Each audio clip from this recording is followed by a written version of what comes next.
What's up, everybody? Happy Tuesday. Welcome back. It's June. It's Pride Month.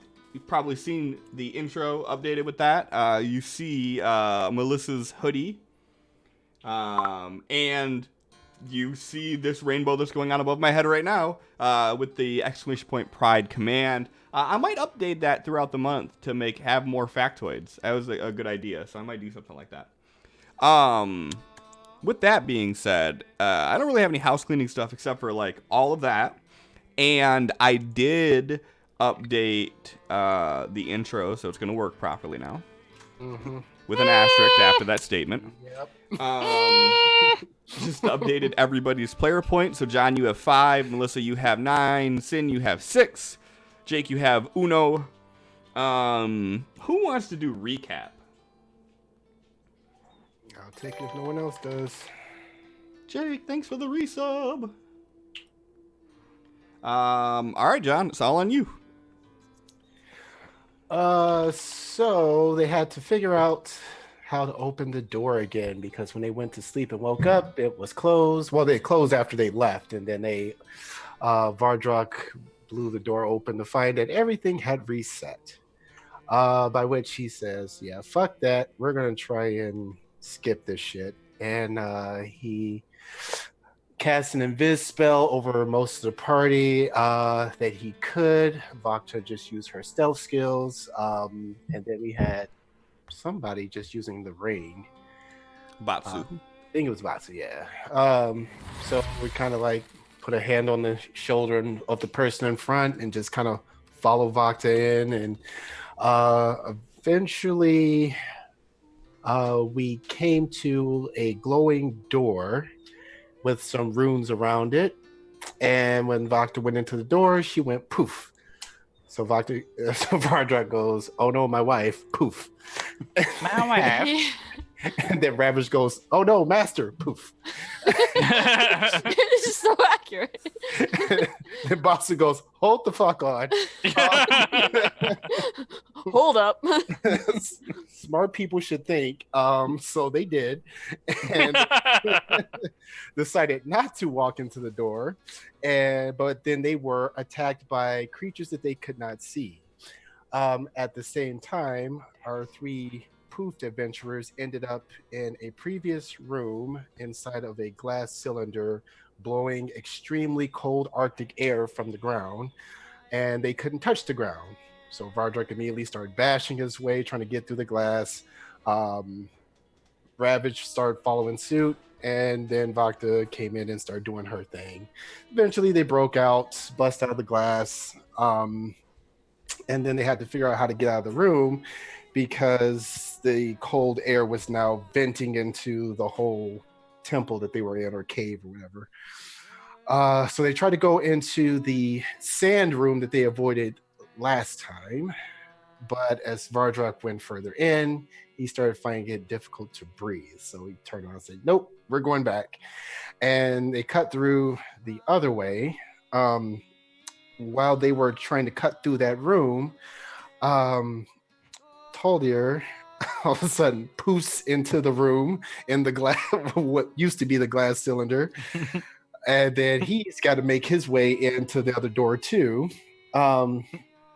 So they get in, they manage to slam the door. I feel like I missed something that happened in there.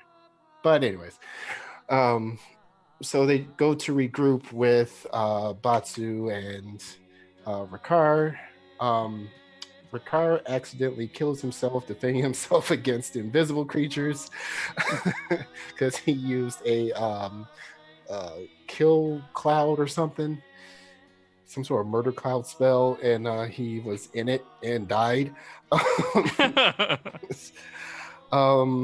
So everybody got back in the room. They started swinging at whatever they could because all they heard was skittering and these creatures couldn't be seen. Vardrak used one of his smites that's supposed to reveal invisible targets, but it just kind of cast a glow around the creature, but it kind of still remained see-through. But they eventually managed to kill all of the creatures, but during the scuffle, Somehow Batsu ended up hitting Vakta in the back. She turns around like, what the fuck? Batsu goes, oh, one of these creatures must have did it, because I didn't know what happened. And Vakta believed him. She believed him because he was very convincing, but then he turns around and Taldia's raising an eyebrow like, really, bro? Ooh, I'm telling. Yeah, I'm telling. I told you it's like, see what happened was. So he runs over to Vardrok, who was getting Ricard out of his self-inflicted situation. And he says, yeah, your boy just hit your girl. And then Vardrok is like, motherfucker. Goes over to Batsu and is like, yeah, you go stand over there until we sort this shit out. And then they finish off the creature that was the last one remaining. And then before they had a chance to sit down and powwow over the recent events that took place and get that hashed out in a calm and reasonable manner, as our group does. Right. They start hearing a much bigger skittering coming from down the hall. And Vardrok was able to see that one of the runes around the door was now glowing, and that's where we stopped. Yep. So before you heard the skittering, you heard a chime go off. Yes. There we go. And then you heard the skittering. And then one of the runes. And yeah, and that's where we're at. So thank you. You earned yourself a pee-pee for that. I'm gonna save up and buy something. You should. I hear the shipping is speedy. One day you might have enough to do that. I don't think I have anything else other than Bob played a golden D20 card. Oh, yeah. So there's one golden D20 on the table, which means that you guys can re-roll one of your D20s. Once it's used, it's gone. If it's not used, it's gone anyways. So, you know, fucking not for me this time. I use mine. that or something. So yeah. So with that, let's kick off the intro and tonight's episode of Adventures from Amethil.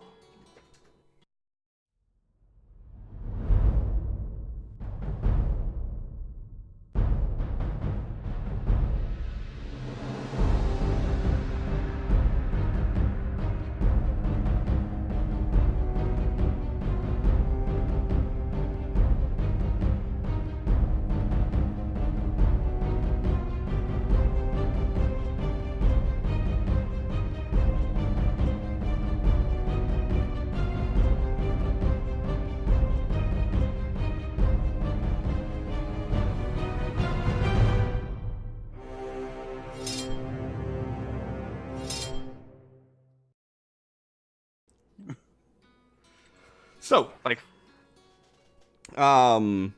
so you guys are all in the room where you defeated the creatures that you could not see. You guys heard the chime go off from the room. You go investigate and notice that there is one of the runes lit up, and as you get closer to that room, you hear that skittering of something much larger crawling about.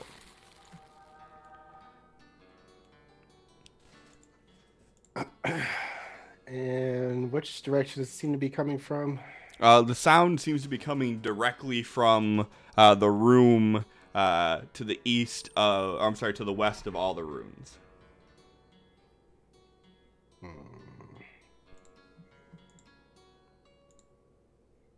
Wow. Fuck you, Bob. Oh, fuck me. It's all skill checks made at camp. It's not as bad as it sounds. Oh, made at camp. Okay, I didn't see that part. It's not all Thank skill God. checks. It's just I'm like, that one's fucking brutal. No. Yeah. I'm not that mean. About the fuck Vardrok's armor if I try to work on it. Woo. Okay. All right. So It's coming from. All right, so Vardrak turns around and says, "Everyone, group up. Something's coming." And he will get ready for attack. And as you guys stand at guard, you hear the noise coming from the distance, and after a minute, it just dissipates. Nothing ever comes out to where you guys are. Oh, good. All right. Um. Well,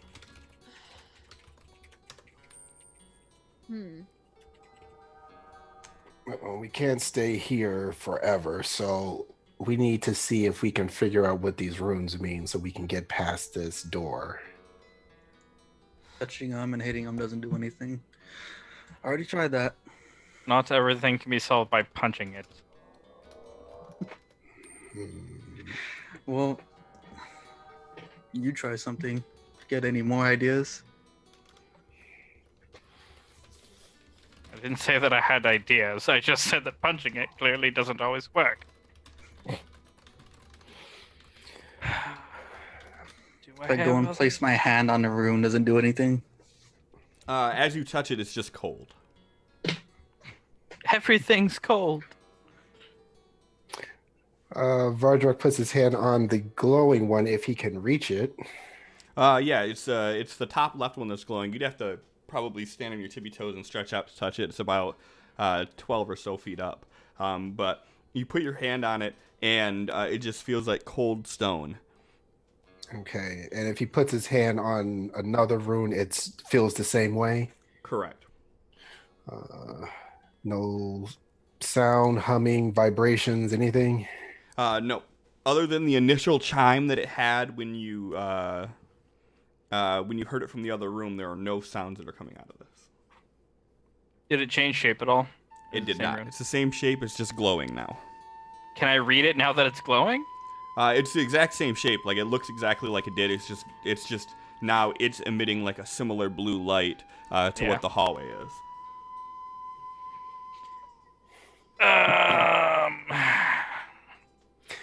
Okay, let's do some Vardrak science. Wait a minute. I have an idea. Maybe. Hold on. Vardrak science. That's right. It's Oh, the best kind of boy. science. But yes, Tall Deer, you can do whatever you were planning on doing. I can use grim psychometry. Maybe. So What I is can that? I can spend 10 minutes to meditate on an object to discern vague details regarding any lingering evil or wicked past surrounding it by making a wisdom ability check. Go ahead and make that wisdom ability check and spend that point if you want to do it. It's just a feature, so it can only be used once. Yeah, you can only use it once per rest. It doesn't say once per rest. It just says once per thing I'm trying to do it on. Oh, interesting. It just takes 10 minutes to do. In that 10 minutes, Vardrak is kind of going around feeling the floor for those invisible creatures and bringing them over to the rooms and piling them up. That didn't work at all.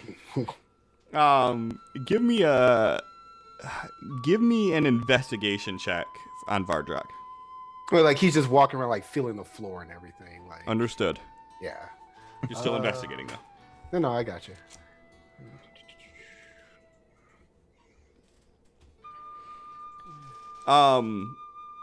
You managed to find one of the bodies, which is the one in the hall that was between where Ravage and Vakta were.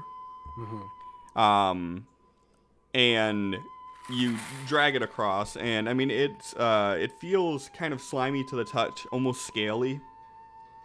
Not all that heavy. It almost feels hollow. And where are you piling it up at? Just on the map, like basically to left of his icon, just kind of putting it right there. he's going to try and just kind of feel out, like he's going to take like surrounding like dirt or sand or whatever and try and put it on top of this thing to see if it like stays visible once he puts it on it. Like as you're throwing like dirt on this, you can see where the dirt is. It's making an outline of this vaguely insectoid-shaped creature. Yeah. Okay, so he's going to do that to make sure it's visible with the sand while Tall Deer does what he does. So they can figure it out. Tall Deer, after taking time, you don't sense any wickedness, evilness, anything like that. You just get a strong arcane presence. Well, it's not evil, it's just magic. So that's something.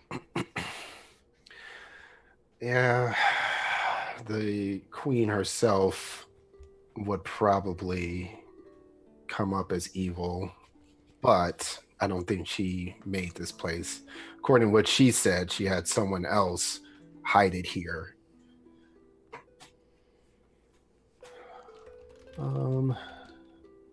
Is the gate still up right here?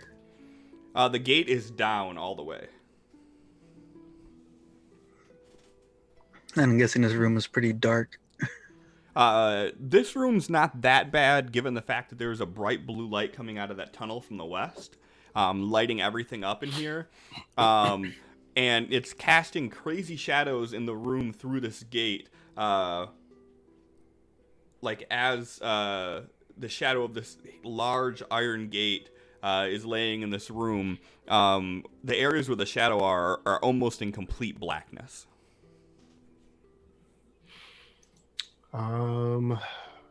Vardruk's going to find one of the, I'm sure, many places where this creature took damage, and he's going to kind of like reach inside and pull his hand out to see if there's any sort of blood, or if the insides appear to be invisible as well. Like you're trying to like open up the... Yeah, kind of open up the wound a little bit and see if the inside is just as transparent. Ooh, girl, you nasty. As you like open it up, this like dark green like ichor comes out. Give me a 20 roll, please. And it burns your hands as they're in there a little bit. All right. He's going to like, once he starts feeling the burning, he is going to like take a handful of it and kind of like fling it towards the opening of the door and see if, so it just lands on the ground and doesn't poof. Like as it hits the ground, it kind of splats and you hear it like tss. Spicy.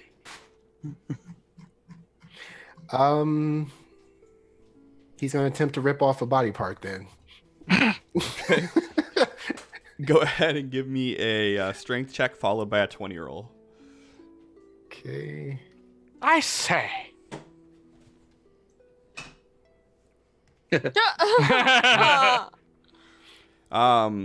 So you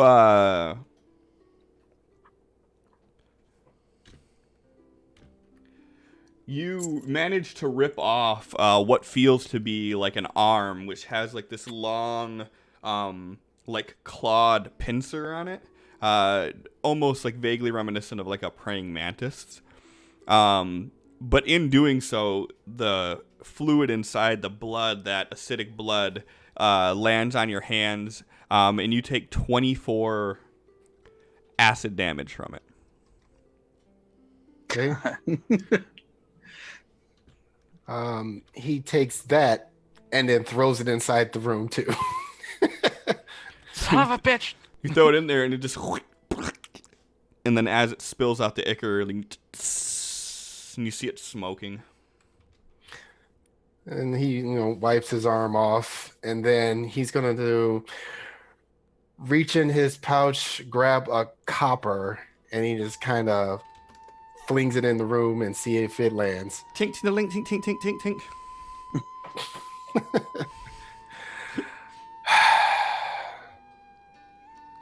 Okay. So.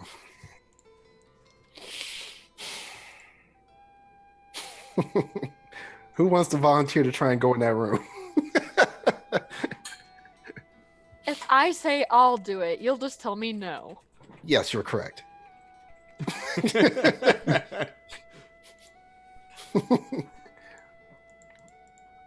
I vote Batsu does it. Since he hit me earlier, this can be his apology. He is looking the tidiest of all of us. Boss Batsu, is like down the hall and he turns around and is like, what? Oh, you bud. Go for it. Are we just trying to take more damage or what? well, so far it seems like everything I tossed down in this opening is landing and not disappearing. Yeah, before you guys walked in there, or after you guys walked in there, I think Tall Deer grabbed a rock and tossed it in too. Same thing. Yeah, but I tossed a part of this creature in there and it landed. So I don't know. Maybe it has to be alive and not That's just a body part. that's the next theory that I need to test. Are there any, like, bugs or anything around on the walls or floor that we could grab? Like insects? Yeah. Give me an investigation check.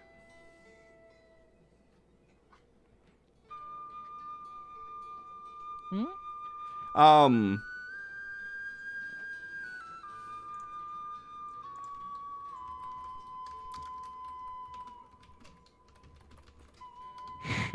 let me He's see. thinking. Roll initiative. Bit me, motherfucker. So searching through some of the areas, you do see that there's like this puddle of briny liquid near where the gate is, and there's some stone flies circling about. Flies don't do me any good. Should have been more specific. That's literally the only thing that you find. Okay. Well, that won't do. They can fly. I was just going to throw them down the hall.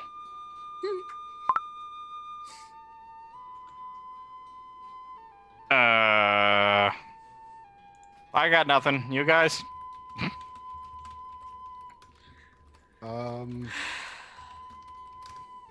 Stun the fly? How the... You should like poke it really hard. I mean, Batsu's got a stunning blow, so. He just punches a cloud and they all fall. Well, they're stunned. Ha! Joy Bob! Bardrock casts a flame in his hand, and then he's kind of uses control flame to keep it alive and just kind of like tosses it in the doorway. It just, Lands, no problem. yeah, it just flares. All right, and he puts it out. Says, "Okay." Oh.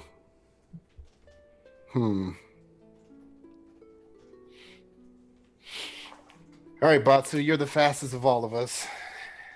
They go fast. Yeah, Gotta what go does fast. fast have to do with this?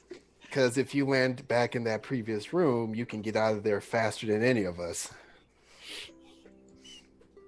Awesome.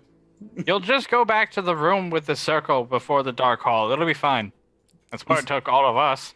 You stand in front of the doorway and stretch a little bit, feeling a little bit more spry than usual with your +5 speed. Ravage is going to go back to the door and ready. So if he hears anything, he's going to open the door to let him in. All right, cool. Have Ravage give me a Constitution check. Ravage, throw him through the hallway. Constitution check or save? Check.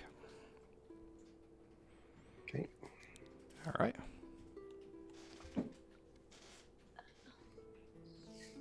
What's Batsu doing? Basu just turns around and looks at the group. He's like, "This is stupid," and he like walks backwards into the room. You walk backwards into the room and you're like waiting for it, and you stop and you're just standing in the doorway. Did you walk all the way? You walked backwards through the whole thing? Well, he was walking backwards, expecting to like poof away, and after a few steps, he would stop. Yeah, you get about 5 feet into it and you don't poof away. All clear in there? I guess. Well, you're still here, so It's like another 5 feet steps back. So you're walking backwards still? No, after not poofing away immediately, he's gonna look where he's going now. Okay. Yeah, so you turn around and start walking forward. Go ahead and give me a dex save, please. Fucking knew it. Boop, boop,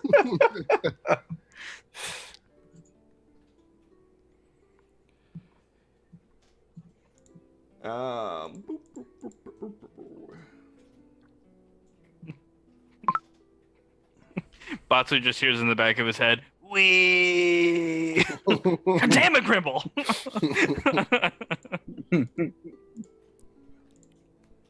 holy shit. God damn. What the fuck?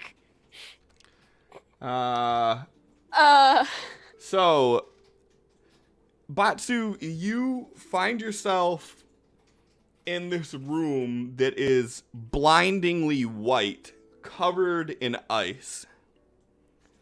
As you appear into it, you're violently thrusted to the side and slam into a wall. You take 50 points of cold damage. Unless there's anything you plan on doing to negate it. If my evasion doesn't negate it, then that's it. No, so the evasion would. So you take 25 points of cold damage as you're slammed into this wall, and it is so cold in here, you are feeling your body start to stiffen. Ravage is going to immediately pull the door open, assuming that Batsu probably made a sound when he slammed into the wall. I mean, you don't assume what Batsu did. With what mouth? Are the doors actually there, or is it like piled with snow by now? So the door, from where you're at, you don't see a door on the western wall. All you see is ice covering it. To the southern area, you see that the door is open, and you see that there's ice crawling up there and piling up into the room to the south as well. So I don't see anything on the western wall. No, like there was a door there because you've been here before, but you don't see that door right now. You just see a sheet of snow and ice. Can Ravage try to bust through the wall of ice? Yeah, he sure can. He can give me a strength check. Okay. He is gonna rage first. Ah! Yeah. And strength check. That was supposed to be at advantage. Falcon punch. Okay, so yeah, that first one. No Falcon punch. As you try to open it, it is frozen shut. You can get a little bit of a rattle and you hear the ice crumbling on the other side. But he cannot open that door right now. It is just a wooden door, but Batsu's gonna run straight to where he hopefully remembers this door was and try to like shoulder charge it down. okay. Give me an athletics check for that.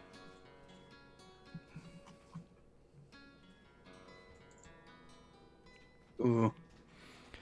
So as Ravage is rattling this door, here's. Oh yeah. Give me another D4 on top of that too, please. Thank you. 12. Yeah. So as you're you run and hit it, and you feel like you just slammed into a concrete wall. Ravage, while fiddling with the door, feels this kind of murmured thump, like a. All right, he's going to the southern room. Give me another. Actually, give me a Constitution check right now. Go ahead and give me a dex save.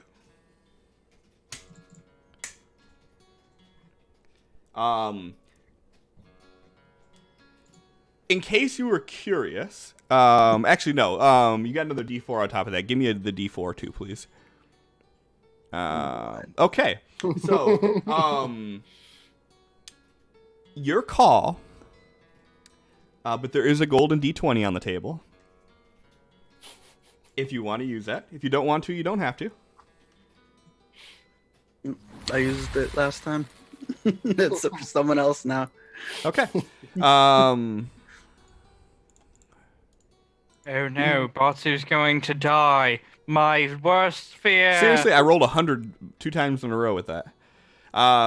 You take 50 points of cold damage as you are feeling your body begin to freeze solid.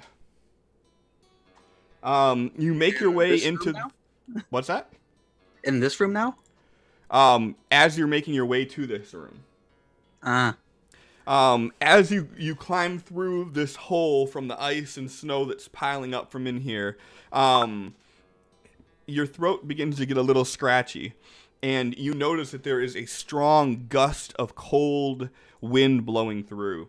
And nearest to you on both sides, you see that there is this thick clump of yellow mold. And as you're walking in there, you're seeing the mold begin to like blossom down the walls, and you see that like as you're looking further down that it's like shrinking in size, but you can see that it's slowly starting to creep to the larger size all the way down. It has to be mold. You're gross. I cover my face with my mask, it doesn't lessen the itchiness. I mean, you put it up and you don't notice anything like it's not like an instant relief or anything, but what are you trying to do?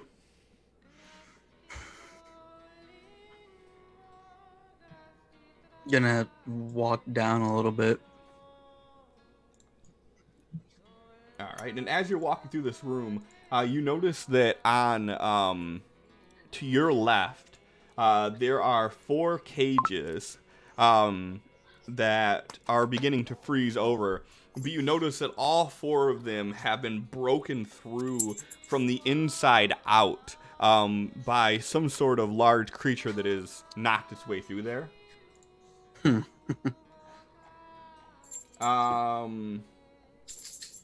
Give me a Constitution save, please.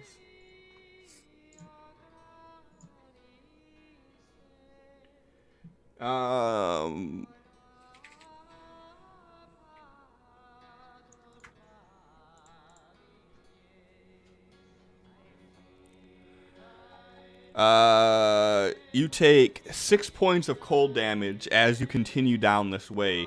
You can feel that your it's not nearly as cold at this end of the room as it is at the other, but you still feel that strong, like, turret of Arctic wind blowing in.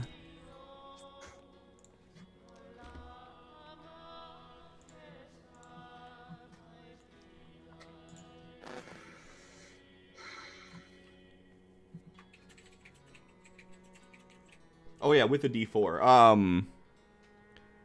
The D4 wouldn't have helped any in there. We'll save it.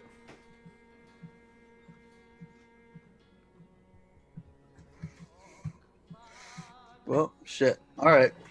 He's gonna head around the corner right here and stop in the hallway, trying to get out of the blast of the cold air. Yeah, as you enter that second room there, you notice that there are crates, and they've been like cracked open and destroyed. And inside the crates, you see that there are some weapons, that have been left in them. In this room, just for reference. As I'm peering through, does it look like there was any kind of food taken from these, like scraps left over?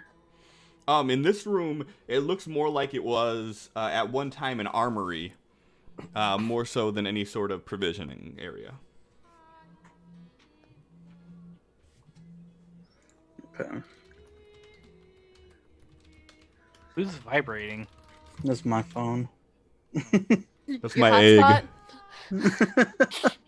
Okay, First, Bliss's feet are getting licked. Now Batsu's vibrating. It's a weird stream. do I still feel the cold air from right here? You do. It's not nearly as bad, but you're still feeling the cold air blowing in. And then if you turn around and look, you're still seeing the mold crawling in towards your direction.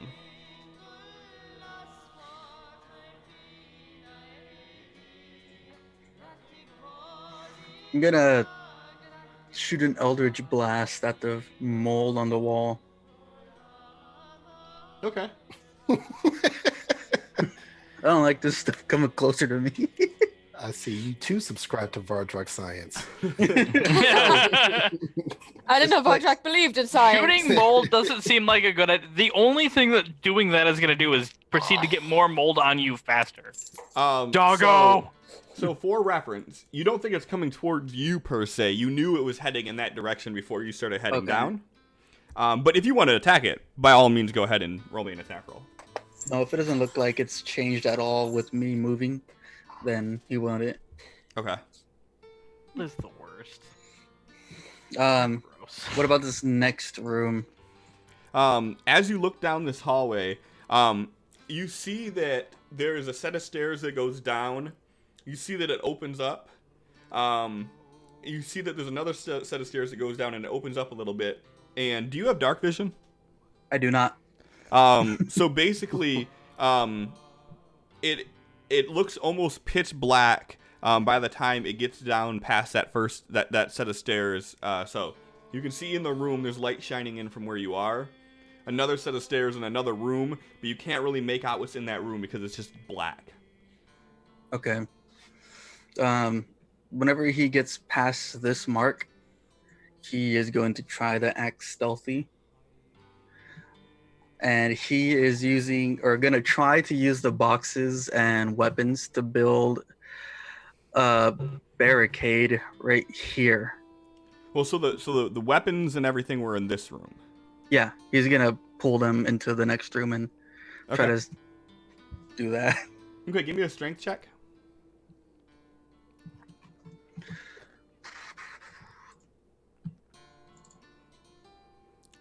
Yeah, so you're grabbing the boxes and starting to pull them.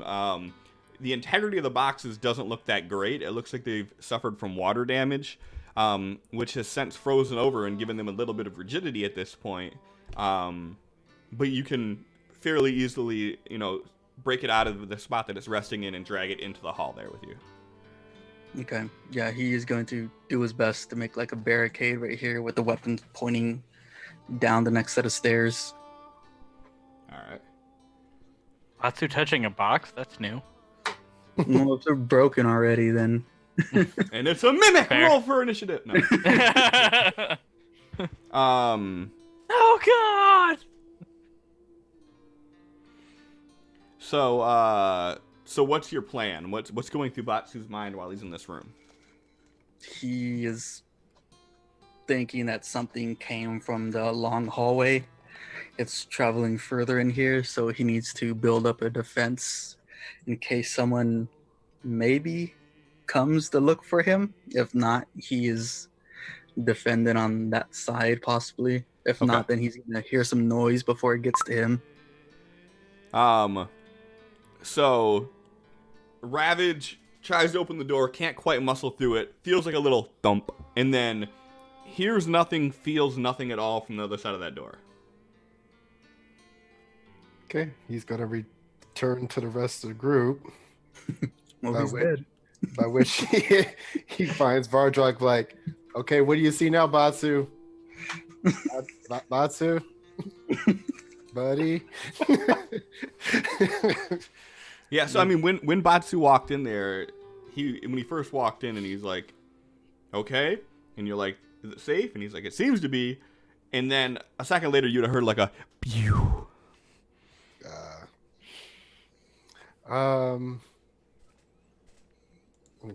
Ravage just comes around and is like, I think he's stuck in there. Well, all right.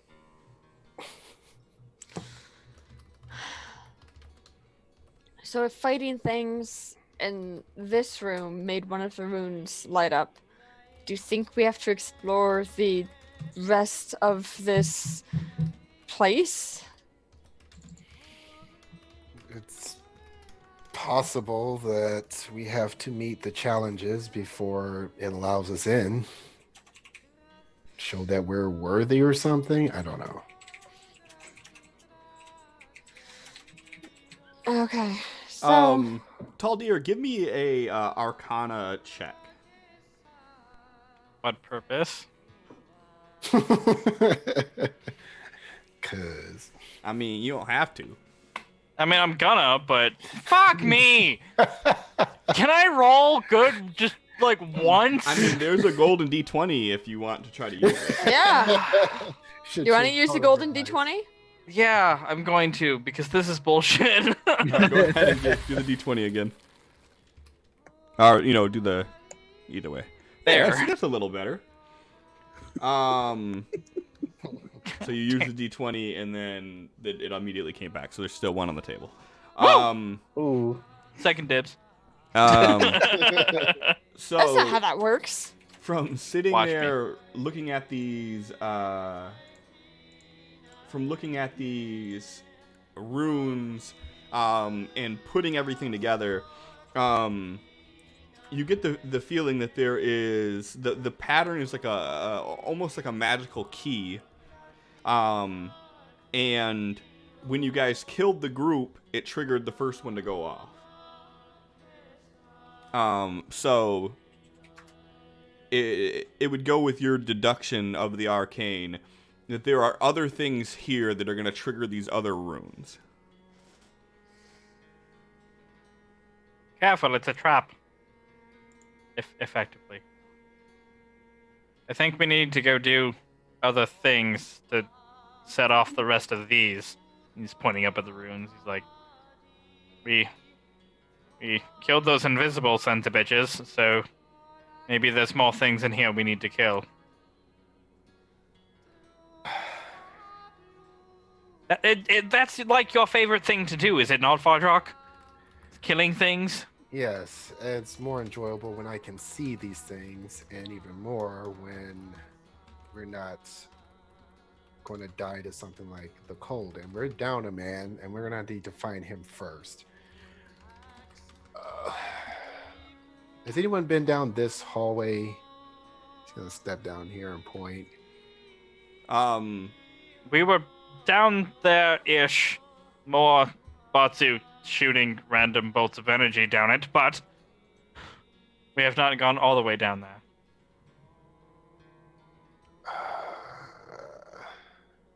I think it's our only option, if not just leaving, but Well- that didn't go so well last time. Yeah, let's not do that again. We should find Batsu and then try to find a way to barricade ourselves in to get some rest, because we are all looking fairly hurt at this point. And Ravish like, door frozen completely, can't get through. Well, there were two doorways out of that room that we were at. Perhaps he survived the dust or something. I think we have no choice but to move forward here and try to find him if this hallway manages to connect. All right, let's go. We find him, then we rest. So as you start walking that way, you are approaching this large iron gate that is about 18 feet wide. The full 15 or so feet is for the ceiling, and it takes up the entire archway. And looking into the room, you can see that it used to be like a training room of some sort. There's some training dummies in there. There's some chains that are hanging from the ceiling. But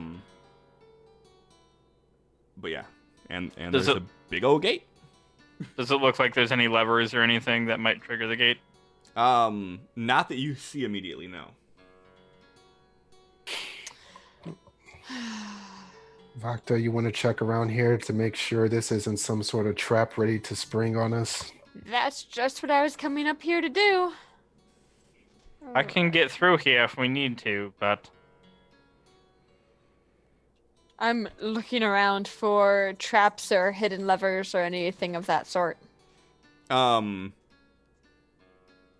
looking around, checking with all the holes in the ground where the ends of the iron meet the stone, you see no traps. And then looking up towards the top, you can see there's a small gap between the iron gate and the ceiling, and you can see that there are some gears and pulleys in there, but nothing seems like a trap to you.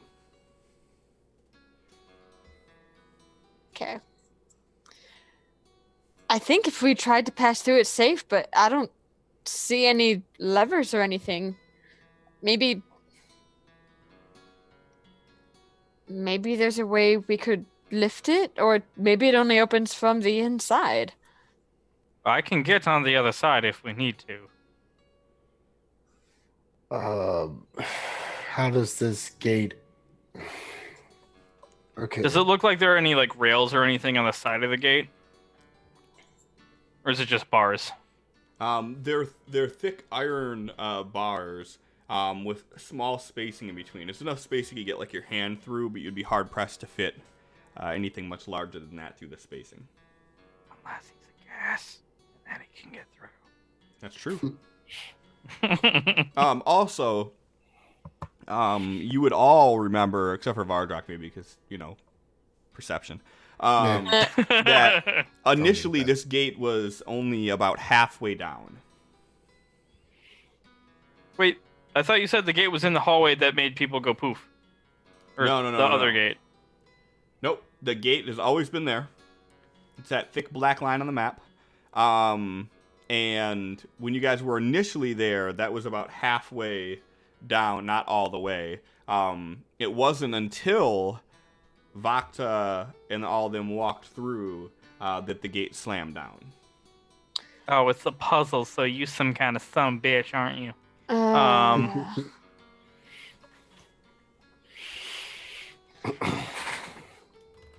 I know a spell that can get me through here, but then I won't be able to cast any other spells. I can still fight, but that will be my only other spell if we have no other way to get through. My love, are you able to disable this gate so it can't move even if it wanted to? I can certainly try. I mean, I can see all the gears. Theoretically, if I could jam them once it's open, it shouldn't be able to close. Okay, let's try that. Or try and remove a gear if possible.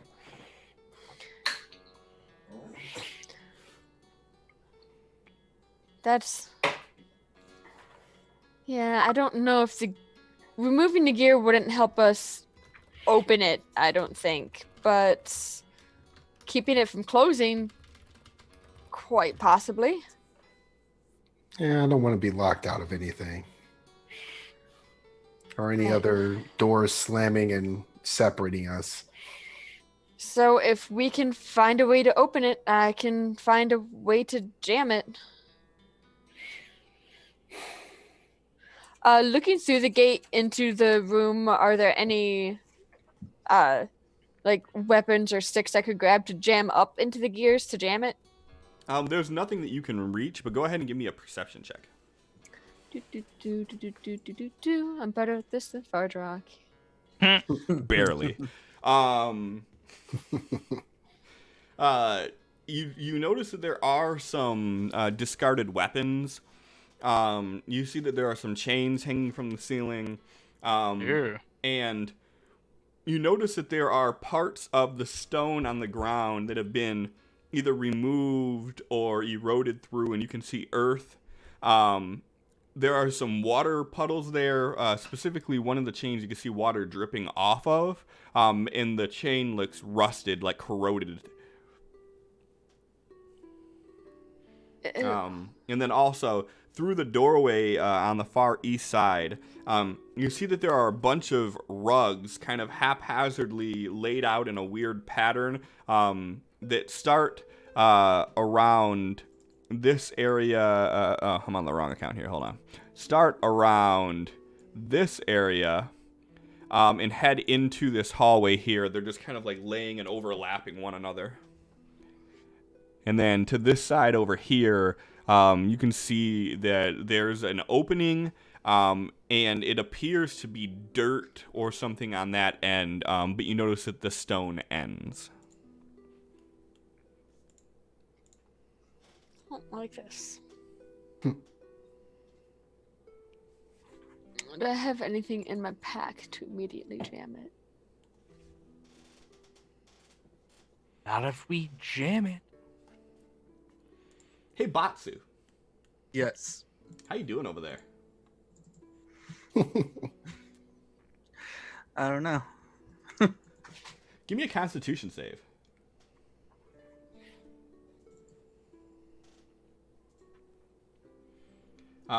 There's a D12. I'm sorry, a D20, a golden D20 on the table if you want to use it. Not saying you have to, just saying it is an option.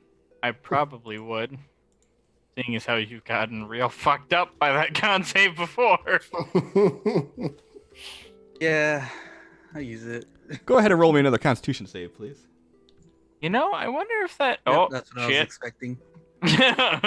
So the good news is that roll does not hurt you any more than the previous one. I wonder if the con save has anything to do with us being within proximity to each other.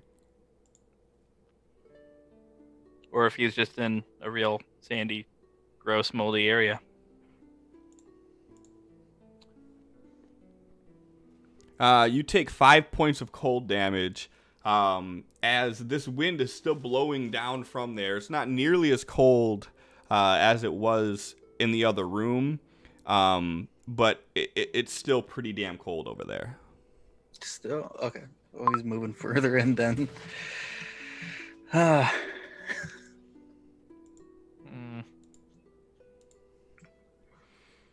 So what are you moving the box and heading down now? Yep. And actually, do any of these weapons look special at all? Give me a perception check. Dying over here, but loot. Like, ooh, well, if I do live, I would hate this. Most of the weapons appear to be rusted. Everything here appears to have suffered from a pretty substantial amount of water damage. Okay. Yeah, he's moving the fucking barrier and moving down.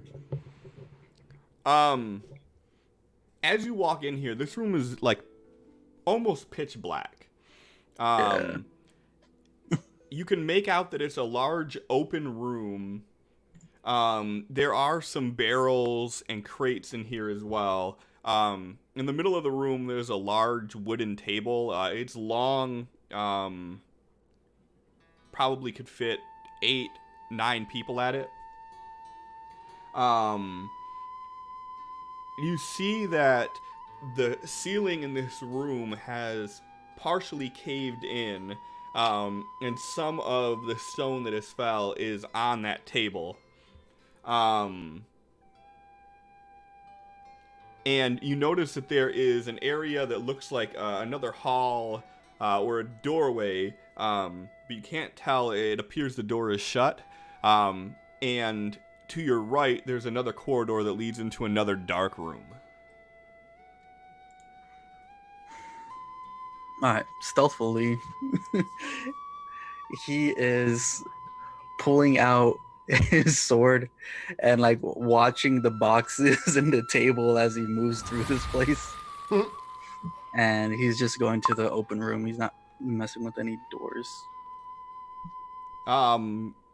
If you're gonna do stealth, I need a stealth check. Yep.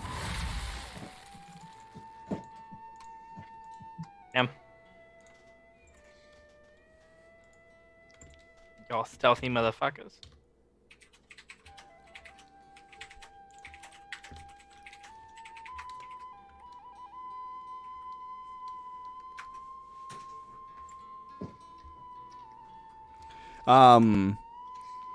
Yeah, so you start creeping on through there. Can I have a Constitution save, please?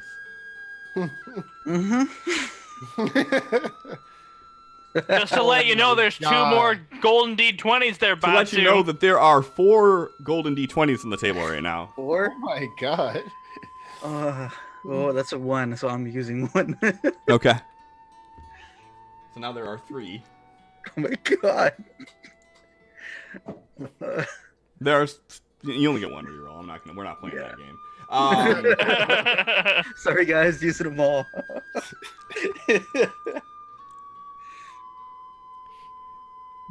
You take 6 points of cold damage. As you're feeling the scratchy feeling in your throat, even putting the mask on hasn't really helped all that much. Fuck this place.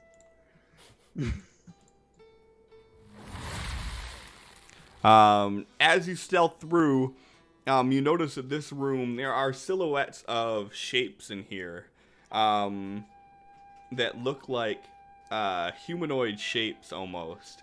You notice there are some chains, and you see a blue light peering through the gate, and as you kind of gaze over to the side, you see the silhouettes of your party chilling there. And this is around the same time that Vakta, you're surveying this room. Mm-hmm. And you're like looking through and you notice all these weird carpet pieces, and then all of a sudden you see this figure step out from the doorway, and it's Batsu. Batsu! What the fuck? He's like, and he walks over to the gate. Oh, wait. Actually, hold on. No. You do not see Batsu. Awesome. He's Oh, passive stealthing. perception, Nah. So you do get a joy of Bob. that counts. This kid's heading a bob?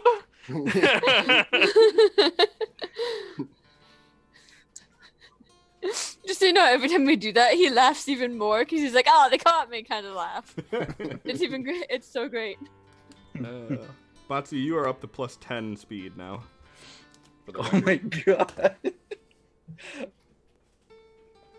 I'm the only one that gets that. No, John got it today too. Okay. Gotta go fast. You're not that special, bitch. So as you walk in this room, you see or you don't even know who it is. You just see the silhouette of people. You can make out Tall Deer pretty easily because of, wings and shit. I'm fabulous, bitch. You kind of just see the silhouette, like the rim light from this blue light around these humanoid figures. And after seeing Tall Deer, you assume that it's the party that's standing there. Okay. He's gonna walk against here and like sit in the corner. And he like whispers to the group. He's like, "Okay, I'm pretty bad right now. I don't feel too good." Tall Deer, you just hear this disembodied voice. What the fuck? First he's hitting up party members, and now he's coming from... God damn it, Batsu, you're so weird. Changelings are... It's like... Rakar, can you come put your creepy hands on something to take care of this? Oh. Okay. Well, Stop stifling your laughter. Ricard walks up to the gate, and as he's walking up, he just looks at it, and he runs his hand down Taldir's back. And he like leans in closer. He's like, "Is this doing anything for you?" And Taldir just like gives this like stark look at his face, just like, oddly yes. Then I did my job, and he walks back to the wall. No, come back here. Oh my God. It's like, Batsu's over here somewhere. You're just like gesturing in the general direction that he heard his voice. Is this doing anything for you? No, Okay. yes. And I don't know. Find him, heal him. He sounds like he's hurt, unfortunately. I don't even know if I would be able to. Let me see. so you're hearing Batsu somewhere in this general area. It sounds like he's on the other side of the gate, which makes sense given that the other long hallway was that direction, and then we came this direction and then turned around, and that makes sense, yes. Batsu, is that you? Yes, please don't speak too loudly. If you guys can't get to me, I don't know if I'm alone over here. Why not? What do you see? I don't think he can see. That's the Nothing. problem. It is black over here. Well, open the gate and come on this side. It's a lot brighter. Okay, yeah, let me do that real quick. And Varjok, like as you say that, you like kind of puff out your chest and you're all matter of fact about it. And just out of the self-satisfaction of you knowing that he's over there, and like you just get this idea that your plan somehow, this is all because of what you did. Of course. You heal 12 hit points. Yeah. Merkar holds out his hand through the gate, and he's like, "Well, if you're over there, grab my hand and I'll heal you up a bit." Take my strong hand. Take away No. from me. I'm going to heal myself.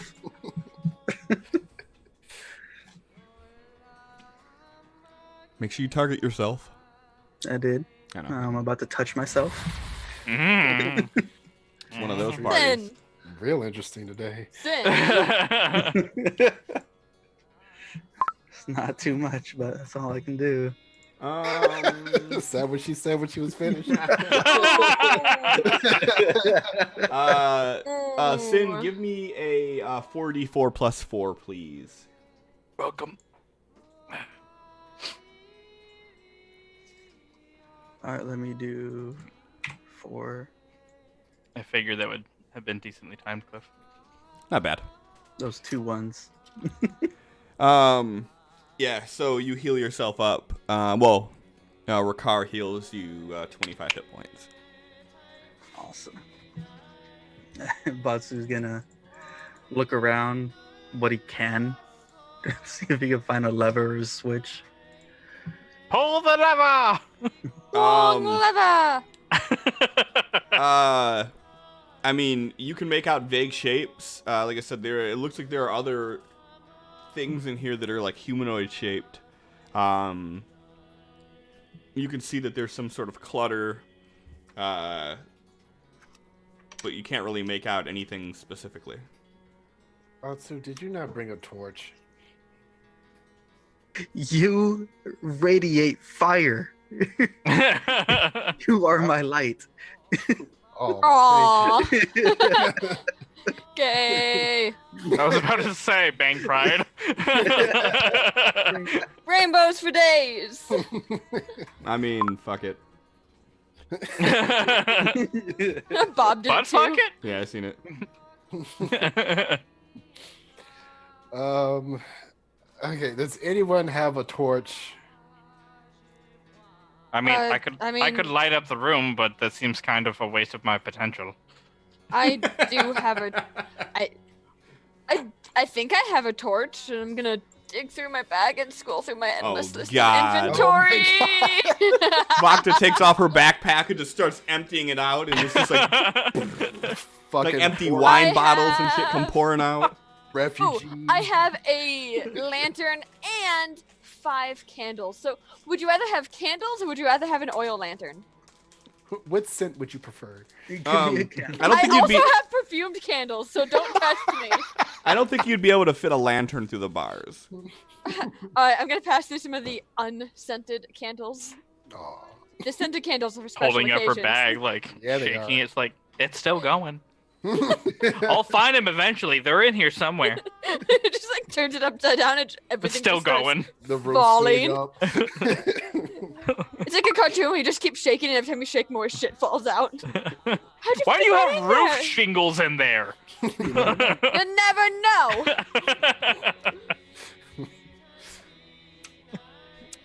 Yeah. That fits a lot of homes. I do. Vardrock will point, light your little candle, and that's it holding in your hand. Foosh. Okay, Batsu. Now, find a way to open this gate. So you have this little candle, and you got about 5 foot of good light, 10 feet of dim light. Go ahead and give me a perception check with disadvantage. As Batu takes the candle, he's handing back Vakta's ring too. I'm not forgetting about that thing. She's immediately putting it back on. She doesn't say thank you or anything. She just puts it back on and Jeez, Oh yeah, it's my wedding ring. it would have been bad either way. yeah, it'd have been a 5. So Yeah. we'll save that advantage. I got it checked here, Bob. I just forgot about it already. He also has a D4 to use. You can use that D4 though. That'd probably work well. I just think it's funny that, like, as Batsu's crawling around with this candle in front of him, the rest of us with dark vision are like, what the fuck are you doing? Oh no, the rest of us know he's blind as fuck. Hold on. Vardrock's going to use one of the abilities of Control Flame to double the brightness of the flame. He's just gonna shoot up in my ass. It doubles the brightness, not the flame. Yeah, so Batsu, you're walking through, and you're like squinting, like holding the candle, and then all of a sudden the candle like just turns white, and you hear like this hum come out of it, and it's just like, and it's now giving you 20 feet of dim light, which basically lights up the whole room. It's like Vardrock's like, you're welcome. And 10 feet of bright light. Yeah, so you're pretty much you're pretty good. yeah. At first, Batu's like, this is a nice fucking candle. And then you're like, ah! The sun, it burns. You see his spots. It hurts us with us. So candles. So in this room, you notice that the floor's been eroded away really badly by water, to points where the stone is completely gone and you can see the earth underneath. There's the shapes that you were seeing are like training dummies. There are some stands, some wooden stands that have weapons rested against them, and much like the ones in the crate, they're rusted through. There's chains hanging from the ceiling that are rusted through. And on the far northern wall, on the same wall as the gate, you see that there is a crank hoist. These people do not know how to take care of their dungeon. I mean, what? You're gonna start pulling the hoist. Give me a... No, I'm joking. So you start cranking it through, and finish it. as he's cranking the hoist on the wall, you're hearing this gate creaking and coming to life as it's slowly starting to raise. Give me a athletics check, Batsu. Ready for my one? Yep. Always. I say that sincerely. As you get about halfway up of this thing, you hear a creaking noise coming from the gate, and you feel the weight of this crank pushing back at you really heavily, like the gate is trying to fall, and you're managing to stabilize it, but it's about halfway up. He's holding on. He's like, it's trying to come back down. Either put something in the gears or get over here. Shoot an arrow into the gears. Vardrak's gonna, because it's like rising up from the floor to the ceiling, right? Correct. Okay, Vardrak's gonna run underneath, and then Ravage is gonna take his cue and go to the other side, and they're gonna try and get underneath it to try and like help force it up. Give Or at me least an stop athletics check with advantage due to Ravage helping you. Okay. Well, he gets advantage anyway, but Okay. Well. So as you guys run over there, even with the three of you putting pressure on this, you're feeling this thing coming down on top of you, and it's getting heavy, and it's coming down even more and more.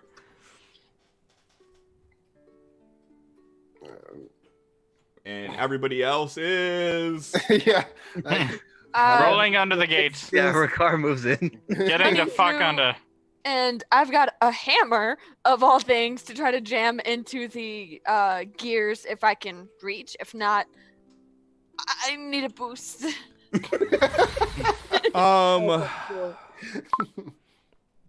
Let's give me a thieves tool check.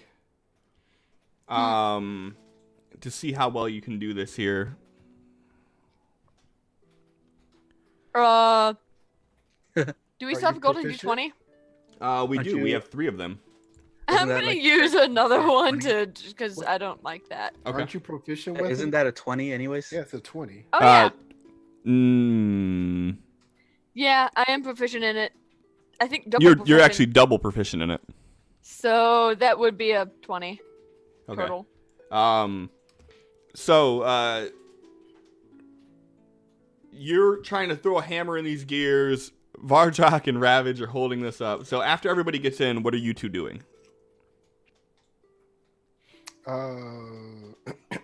I mean, does it seem like it's jammed or This is all happening at once.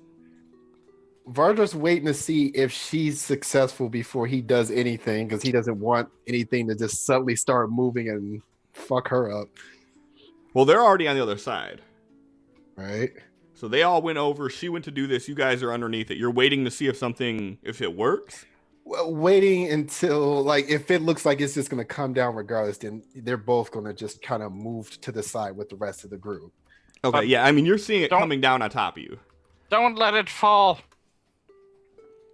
But he's trying to give them enough time to see if they can jam it before. Like if it's hopeless Can I- with them trying to jam it, then he's just gonna move.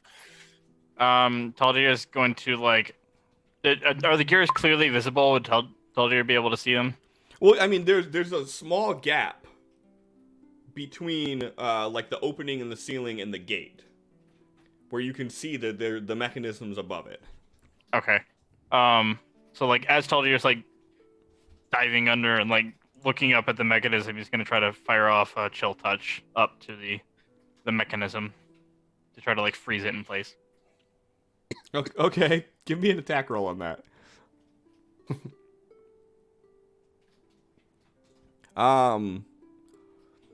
Yeah, so between Vakta wedging this hammer up there and the chill touch, Batsu, you feel this thing push back out of your hand. You guys hear a crink noise as the gate drops about a foot, and it lodges in place. As Vardrak and Ravage are like looking at this thing coming down, like these large iron spikes coming down at them and just right in front of their face. But you guys can hear like these gears and everything inside there just cranking like from the pressure of this. All right, they're gonna step through the other side. All right. Well done, but I don't know how much time we have on this, and we ultimately need to be back on the other side. Batsu, what was back the way that you came? Cold air and dirt. But that shit hurts. Not going to make the joke I was going to.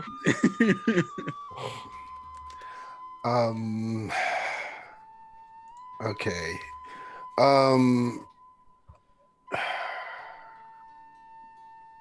Taldir, can you hit that with a few more of those ice spells that you have just to make sure to give us as much time as possible? Haha! You just see him turn around, just like, yeah!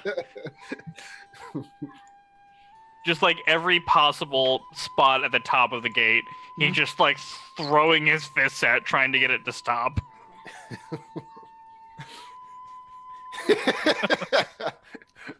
I'm just picturing this. He I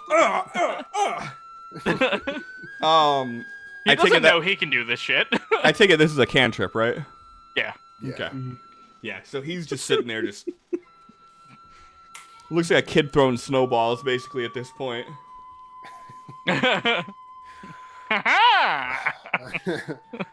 All right, let's see what we can see without getting into the harsh coldness. Like what's back that way? And he points to this hallway here.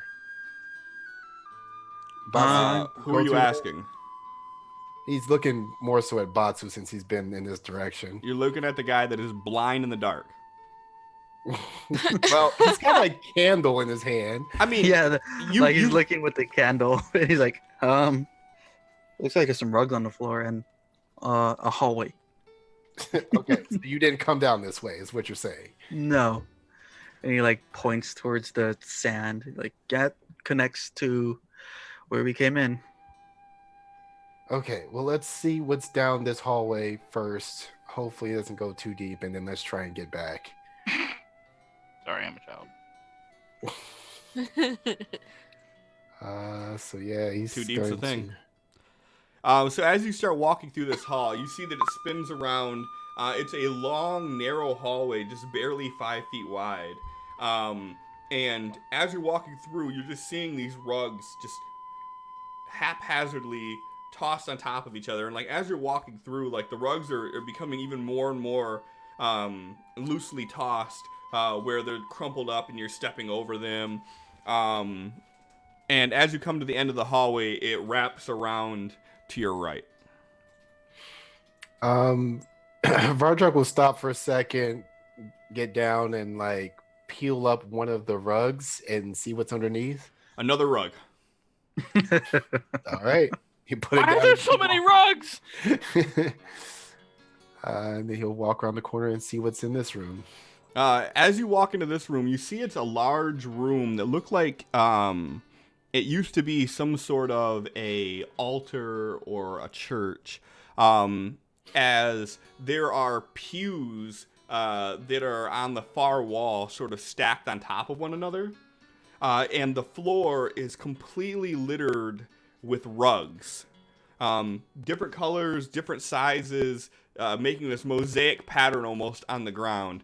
And about 2/3 of the way down, you see that there's a ton of rugs that are rolled up and standing straight up. And they're just sort of piled in corners, and like there's tons of rugs in here. I don't understand.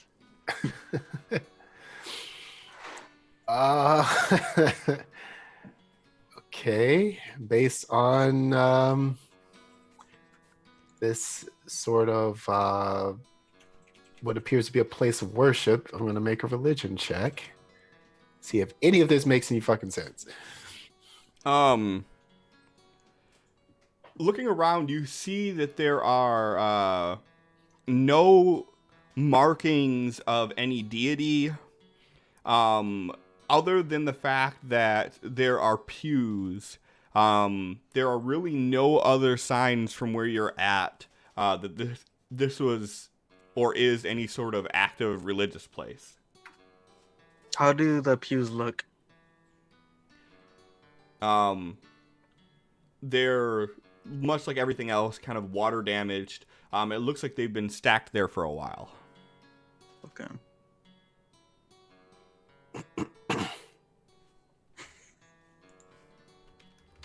All right. All right. Anyone Be right want? back 1 second. Okay. Can we check around in here and see if there's anything worth finding? I'll start looking. Yep. And it has Batsu's like walking around these rugs. He has his dagger out and he's like trying to discreetly like stab against them. So 27. So Vakta, as you're looking through this room, you see all of the pews stacked up, all of the rugs. Towards the southern part of the room, there's rugs rolled up. Some of them are freestanding, some of them are piled. And on the other side, you see that there is an altar. And above the altar, there is this almost teal but translucent gem that is hovering above the altar. Max is just gonna point to it and just, fuck is this? I want to touch it. I want to take it. I feel like that's a bad plan. Yeah, Boss is like walking closer to him. He's like, yeah. Yeah, what is that? Batsu, I'm calling dibs. It's mine. All right, grab it then. No.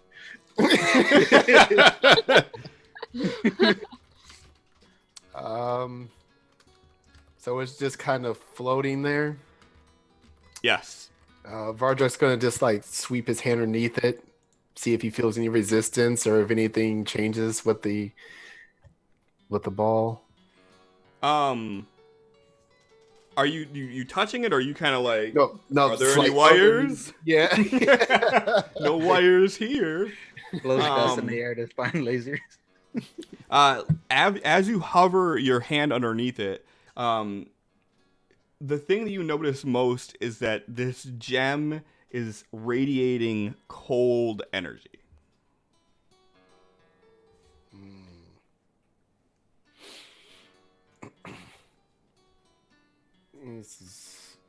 This feels cold. He's just like keeping his hand just barely from touching it. And do you think this has anything to do with the snow tube of awfulness that I really fucking hate? Yeah, I fucking hope so. Like, can we shatter this thing and maybe stop that? Can we move it? Could we rest first though? I mean, I don't want to start anything before we can even handle ourselves. Yeah, I figured this is gonna trigger something, but it's cold. The runes are cold. There's the cold tube back there, and It's just creeping more. yeah. But Sorry. this place has really exhausted me. So what you missed, Jake, is that through searching at the far south of the room, there's an altar with a teal translucent gem hovering above the altar. And when Vardrak put his hands underneath it to see if there's anything like making it float or anything, he could feel cold energy coming off of it. Always cold. Hate the cold. Can I try to detect what kind of magic or like the source of what is actually making it float without just like waving my hand at it and actually using some kind of knowledge? You could definitely try to make an Arcana check. Yep. Fuck me! I mean, if you want to, there are d20s on the table. It says 3, but there should only be 2. Do you guys think it's worth it? It would be a good idea to know what this is. Can Batsu like tell what this thing is? Yeah, can like one of us assist him with trying to figure out what it is? Sure. Go ahead and give me another roll. Would it be an advantage? Nope, just regular. I'll take the higher of the two. Me or him? Tall deer. Okay. If you're assisting him, he has to make the roll. Right. Oh. Is Okay, it just a D20 or another Arcana? Another Arcana. Just regular. No advantage, no nothing, just regular. Boom! there we go. Upon inspecting this, the gem itself appears to be the source of the magic. And you get this humming feeling of its magic extending throughout this room. Radiating magic. I'm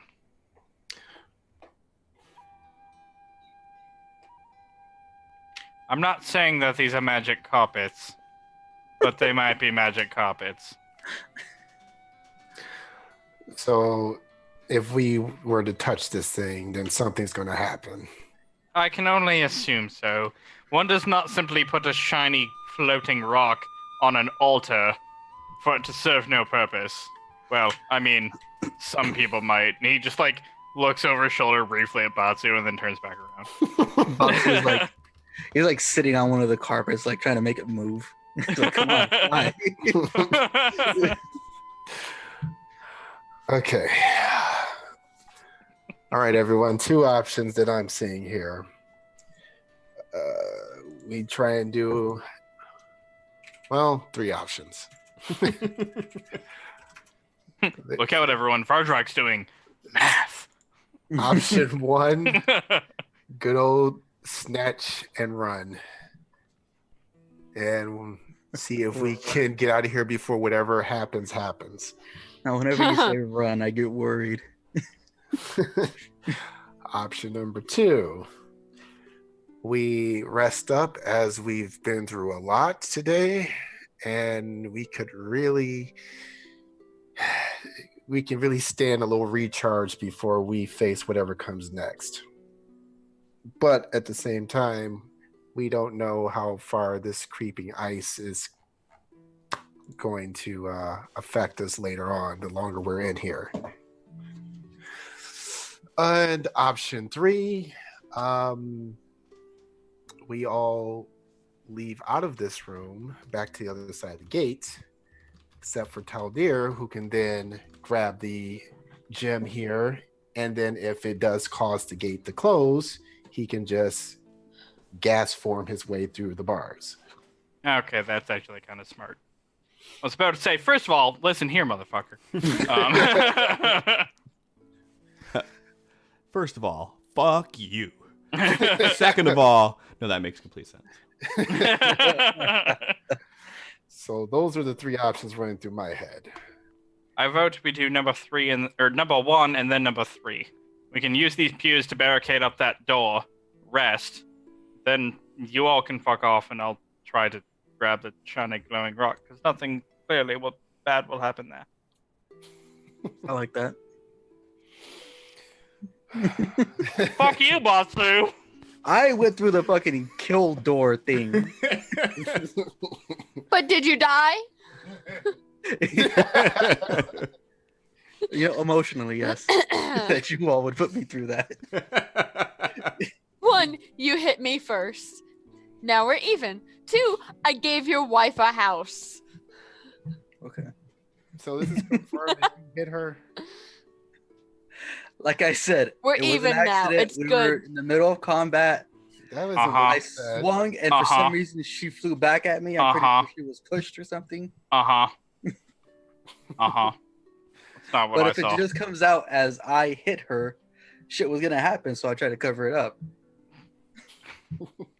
So what you're saying is you're not a man of your word. No, God, no. I am not a nice person at all. Not an honest person. Clearly. In my short time here, I've already deduced that. That's painfully obvious. But I mine was love his unintentional. family, but I keep him around for his family, honestly. Me, that was all unintentional. Fucking honored ass angel boy over here. He completely focused on me and tried hitting me.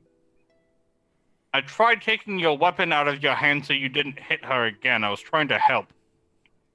All I seen was a whip coming at me. Okay.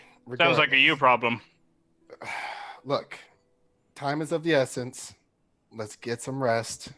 We're gonna need someone to take first watch in case something happens. Batsu, you stop stabbing people's wives. We're gonna talk about this later. It wasn't a stab, it was a slash, Vardrak. It was slashing, that piercing damage. I'm gonna go. I'm gonna lay down. Deal with this later. Fuck this shit, I'm... Yeah, he's out, so. Yep, he is like plops down and he is out. Batsu goes into a corner and looks like he's meditating. Vakta grabs her blanket from her pack, because of course she brought it. Kind of snuggles up next to Vardrak and goes to sleep. Paldir's just gonna grab some of the rugs.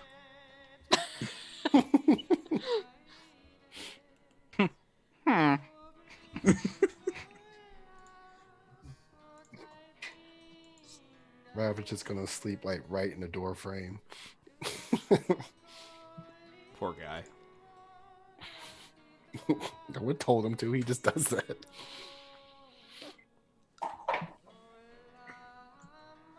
Does that mean our car's on first watch? I guess.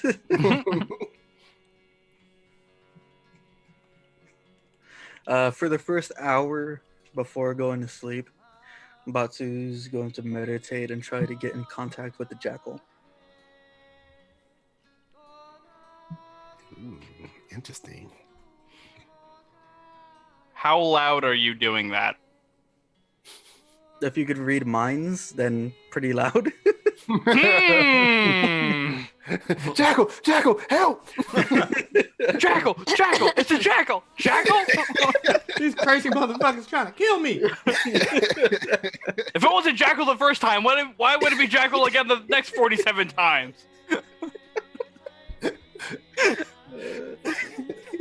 So, Taldir's gonna be sitting in the corner looking like he's going to sleep.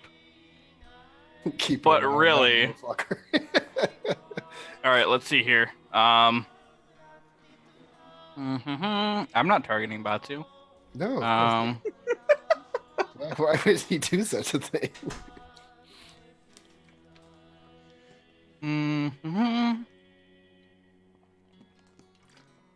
Hey Jake, what you doing? I'm not casting detect thoughts. So before you do that, out of curiosity, off of what pretense would Taldir want to cast detect thoughts on Batsu in this situation? With him being such a smartass to him before, he wants to get a feel for what he's actually thinking. Okay. He doesn't know that he's going to be trying to call out something else, but he's just trying to get a feel for like what Batsu's true nature is. Okay. Hitting And so- Vakta. So the idea is he's like trying to read his thoughts because like after any kind of confrontation, like most people are probably thinking about it and like going through it in their head again, Like, fuck this guy. right? Are you attempting to do this stealthily? Yes. I need a stealth roll, please. Okay.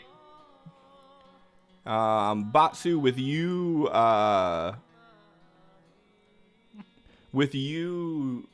Peace. reaching out to your god and not actively trying to see if the angel in the corner is doing anything, we would just go off of your passive perception. So you would not notice that he cast this. Awesome. So how are you reaching out to the jackal? Trying to do the same thing that he did in the castle because that seemed to work. Yes. Oh yeah. Hold on. Sorry. Give me another stealth roll, Jake. Okay. I forgot that all your skills made in camp are at disadvantage. So you could use the golden d20 if you wanted to, or you're muted. Whatever you're saying, it looks like you want to do that. Yes, I'm going to. Go ahead and roll it, but roll it at disadvantage because you still are at disadvantage. I fucking Even hate better. everything. Even This is better. fucking stupid. Oh, no. I hate everything right now. Fuck this.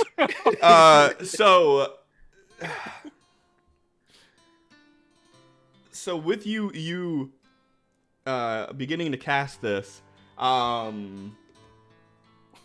only does Batsu overhear you talking under your breath, Vakta hears you, and so does Rakar. I think you need another 20. You only get one. Doesn't he have to roll a 20 after rolling a 1 or a 20? Or Oh yeah, he did. Oh, you got another one. Mm-hmm. Yeah. Oh yeah, give me another one. Shit. No! Oh my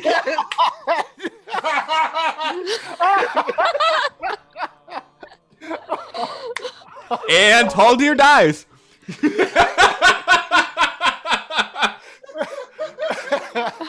It finally fucking happened. Hold on, I gotta marker this. America, Are you fucking kidding me right now? What? Is he seriously dead? No, you're not seriously dead. No, Okay. no. He died of embarrassment. He's but- dead inside. But Fuck. you failed this so colossally. Wait, did Vardrak hear him? Not only did Vardrak hear this, here, we're gonna have a I little... am casting Detect Thoughts on Batsu. Yeah, you were. But remember how, like, this magic thing is new to your character? Uh-huh. Yeah. So, you accidentally... Oh my god.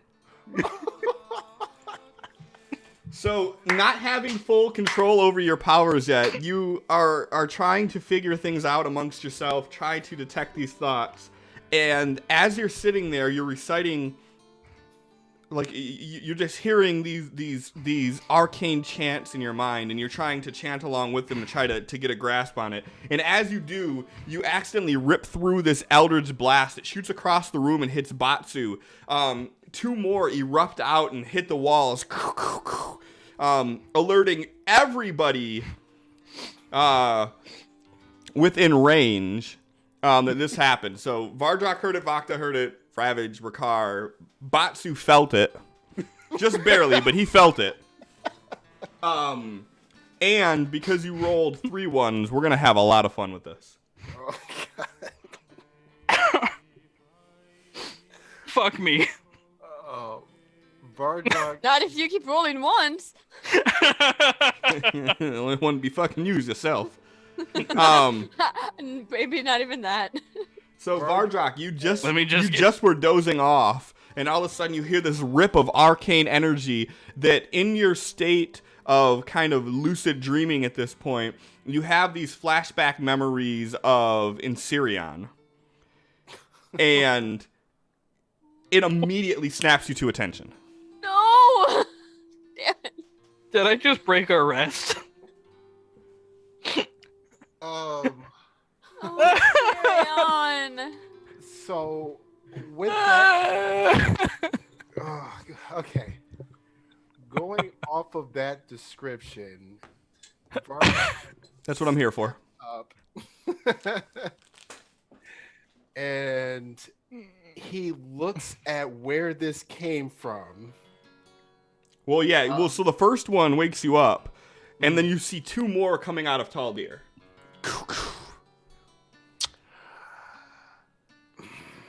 Yeah, he's got hammer in hand. He jumps to full attention, and Jake, Yep. high or low? Well, seeing as how I can't roll high, I guess low. Head or gut? Killing my character. And that's a high roll. That's a high roll. God damn it. How many characters can Jake create within the span of 2 months? Find out next time on Dragon Ball Z. Vardrak wakes up, and because he's like in that still partial dream state where he's not completely awake yet, he recognizes those last 2 Eldritch Blasts, and he's still thinking in Syrian. So he sees his dead brother that he now hates instead of you.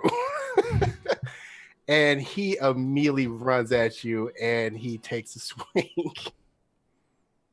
God damn it. Does a 32 hit?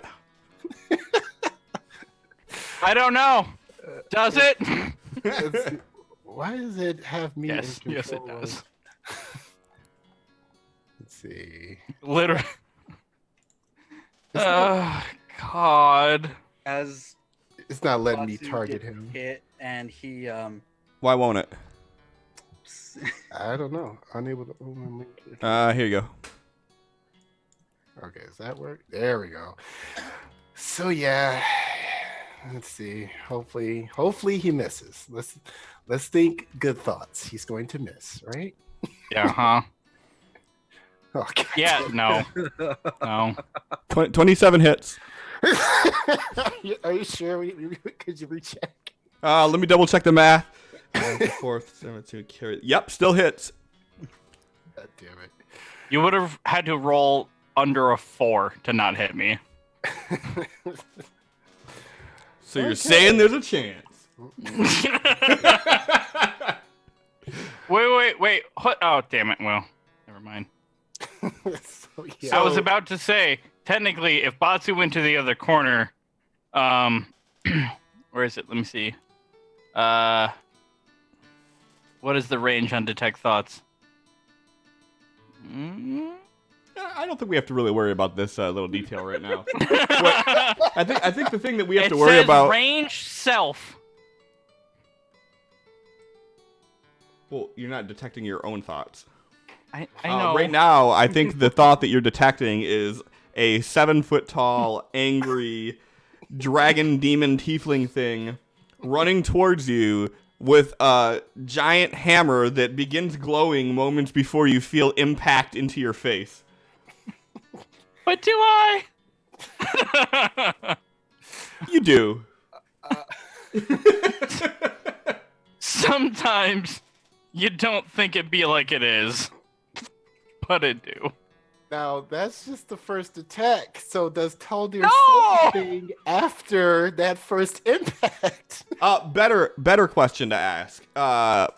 Does Vardrak perceive this is actually being Taldir yet?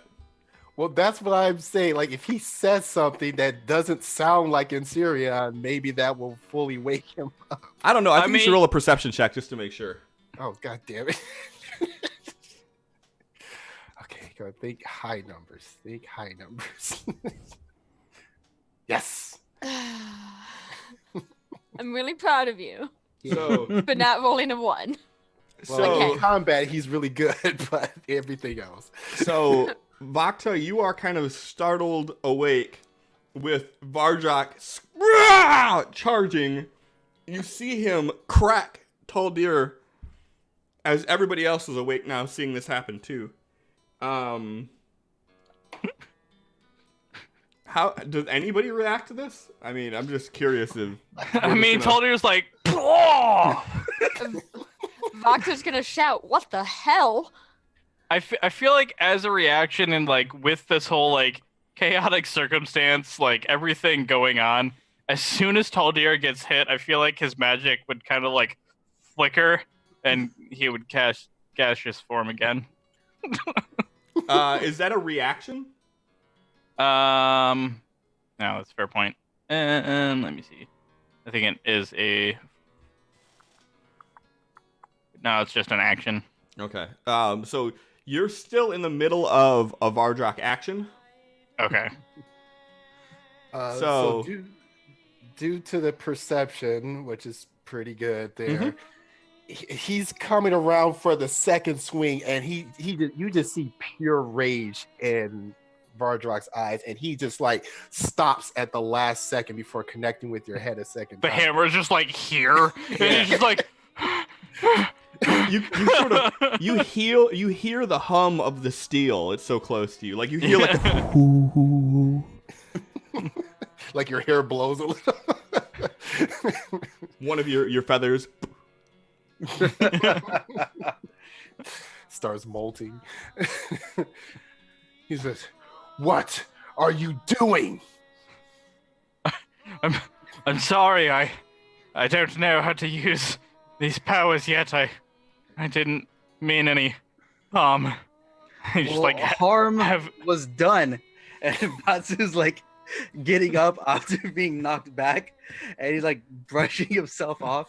Oh no, you got a little bit of dirt on you. Yeah, Calm Batsu down, points- changeling. Batsu Oh, points so- to a little mark on his arm. See right there. So it's completely fine that you intentionally attack me while I I'm did trying not to sleep. attack you. I did not attack you. I was simply trying to discern what your intentions were. By And you shooting attacked him? The attack was an accident. I fell from the fucking heavens, and I don't know what I am anymore. You honestly expect me to be able to control everything that I can do? Be real. Be reasonable. Okay. All right. This between the two of you now is affecting everyone else. So, you two are going to hash this out right now. Figure it out either by blows or by reason. I prefer blows. But squash this now. I'm going to sleep. As soon as Vardrak turns around, Batsu's bolting over there and swinging at him.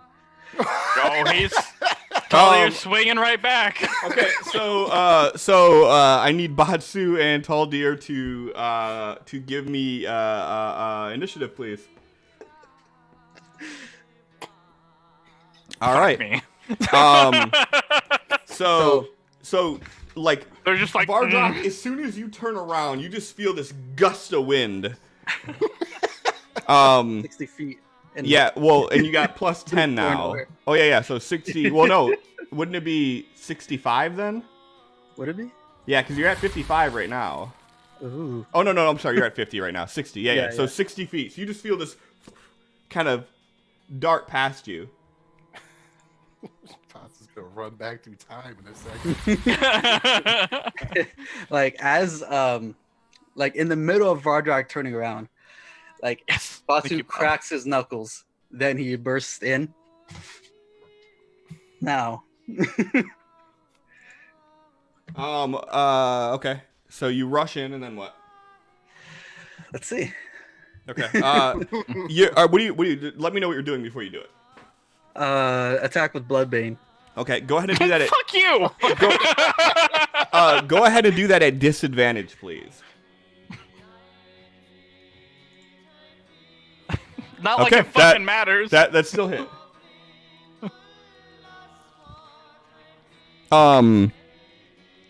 So as he hits you with this sword, Taldir, you start hearing those chants in your head again, and you kind of whisper something to yourself. And as you do,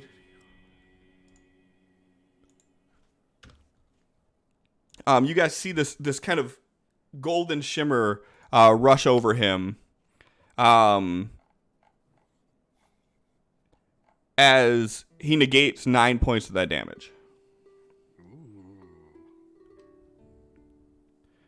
All right. Can I do my second attack now? Yep, now you can do your second attack.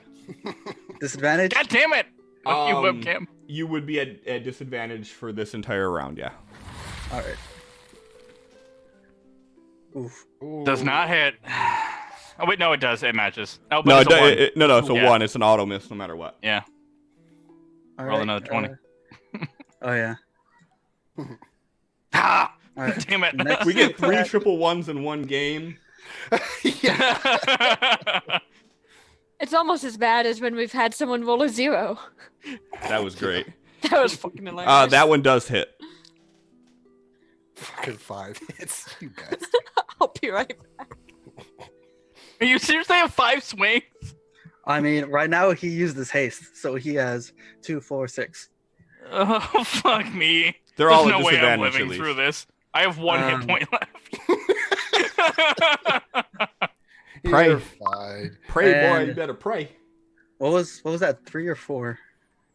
That was your third. All right. As he's swinging at me, can I start praying to whatever deity gave me Another these one. powers? Oh my god, Bob. Yeah, you sure can. All right. Using a key point to spend flurry of blows. Before you do that, so what is going through Taldir's mind right now?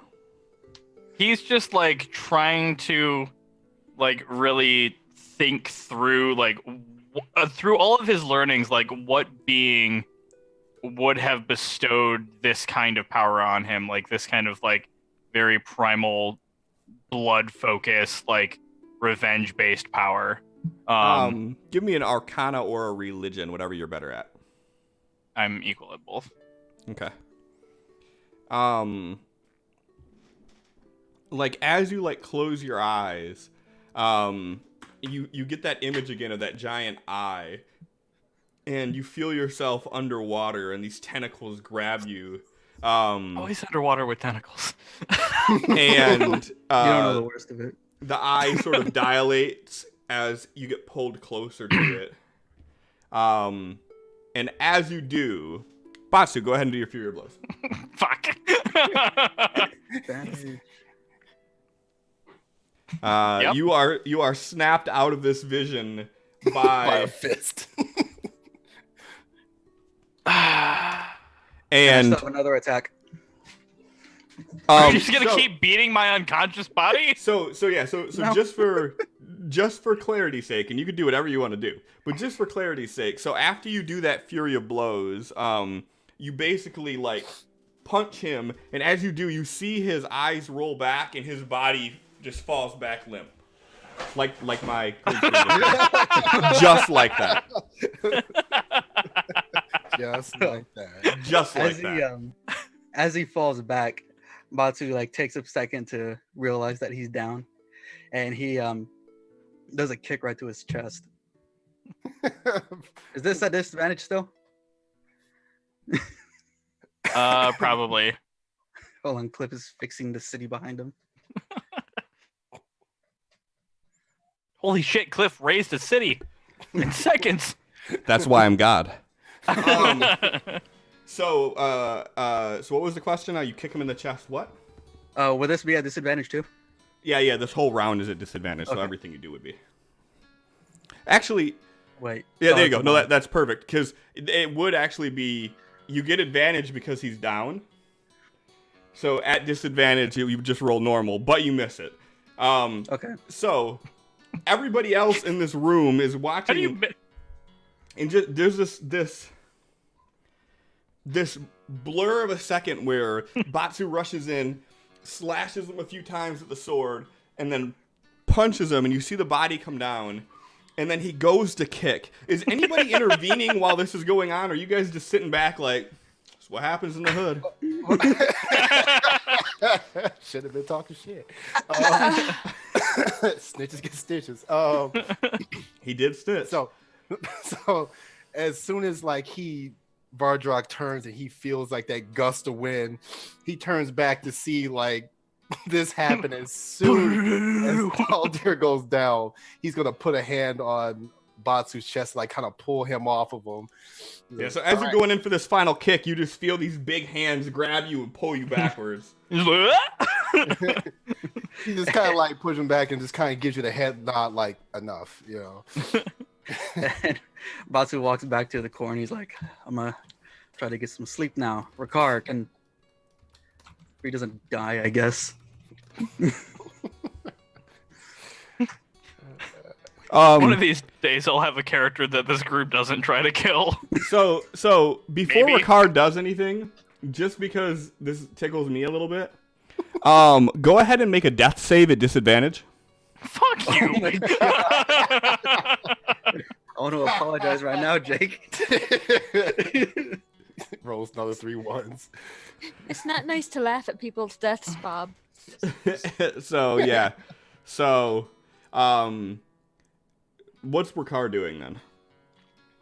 So, as soon as Batsu tells him to go and heal him up, he's like, okay. And he just walks over to him and like lifts his arm and checks to see if he's even still alive or if he can heal him. He's still alive, yeah. I mean, you see knock that the he's fuck not out. doing too well, but he's still in there. His eyes swelling up a bit, but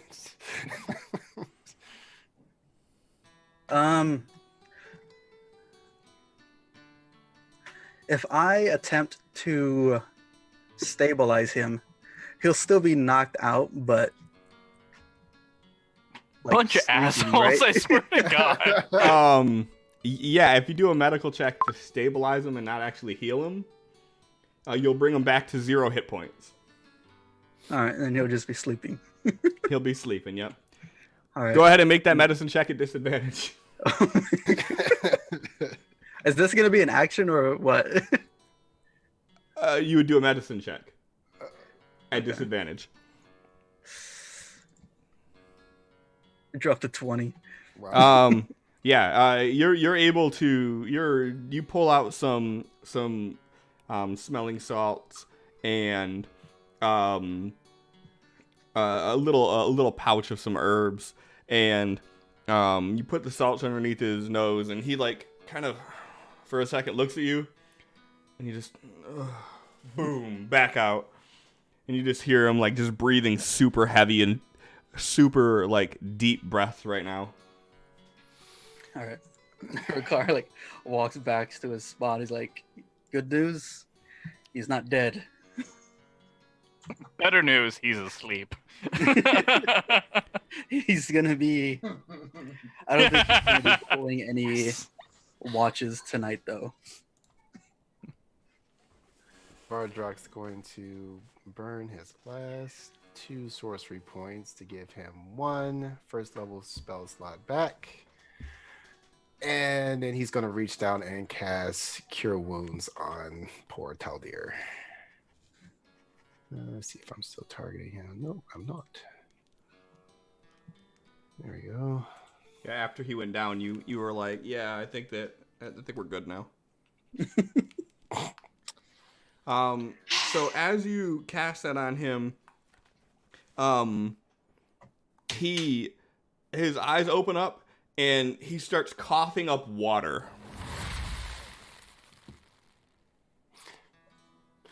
Interesting.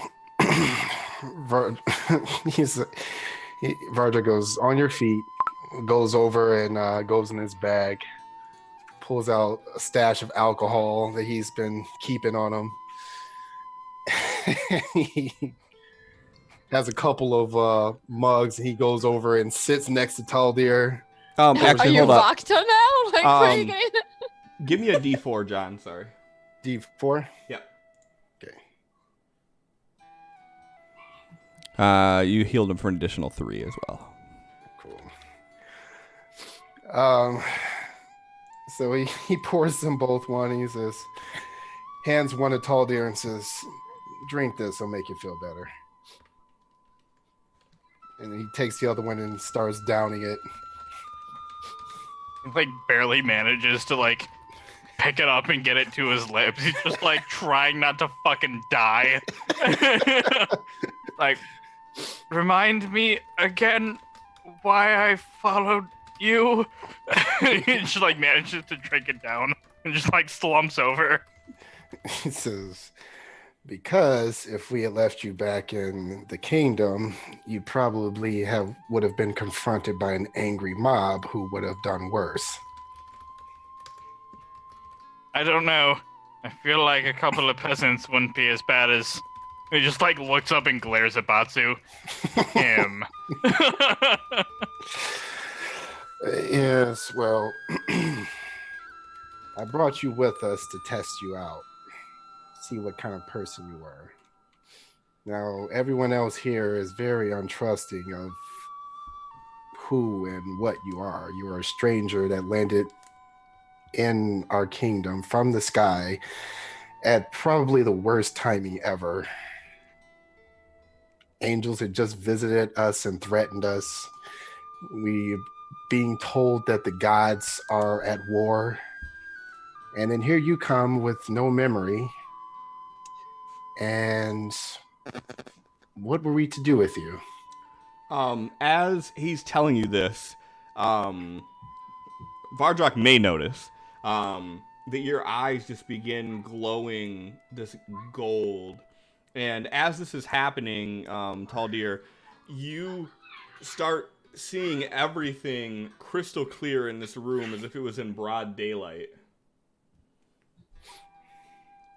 And he just thinks to himself, he's like, after all of that, trying to figure out what you are, just like thinking to the gods, or to the being that he saw in that vision. He's like, after all of that, you could just help me see better. And he's just kind of like trying to realize what is happening, and And as you're thinking this to yourself, everybody in the room is hearing your thoughts. God damn it. Like, I don't know what you think that I did. And he just like looks at me, he's like, wait, you heard that? Yeah, didn't you just say it? No. And then he just thinks in his head, just to test out a thought, he's like, do, do, do, do, do, do, do, do. And he looks around and see what everyone else is, or how everyone else is responding. Everyone else is trying to sleep. I would probably advise not doing that. It's like, oh, well, apparently my spell backfired. So that's interesting. I would probably advise after what just happened that you're not casting your spells for at least right now. Well, Especially after you took a few blows to the head just now. I don't know what's going to happen. I don't know how this could. I'm not going to say that. Never mind. Yes, this has been most unfortunate. I propose that we all try to sleep now, so that way I don't die. Oh, yes, I would advise you sleep. And at least until we get out of here, try your best to stay out of Batsu's way. But Just stay out of his way. We will discuss this in more detail later. So, like, as you're cutting your speech off, what are you thinking about saying? It's like, I wasn't doing anything. I was trying to help. Look, I know that you're trying to help, and And he's just like looking frustrated that he can hear his thoughts. Just like, this is bullshit. I don't have my privacy. no, clearly you do not right now.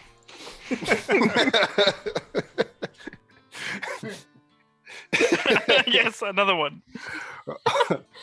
It's all the more reason that you should probably get some rest now. And like I said, if you want to help, keep trying to think of ways to be helpful without pissing off Batsu. And like, as you say, like, think of ways to be helpful, like, you just get this image of Taldir just standing super proud, just like, wait a minute, that's not how that works.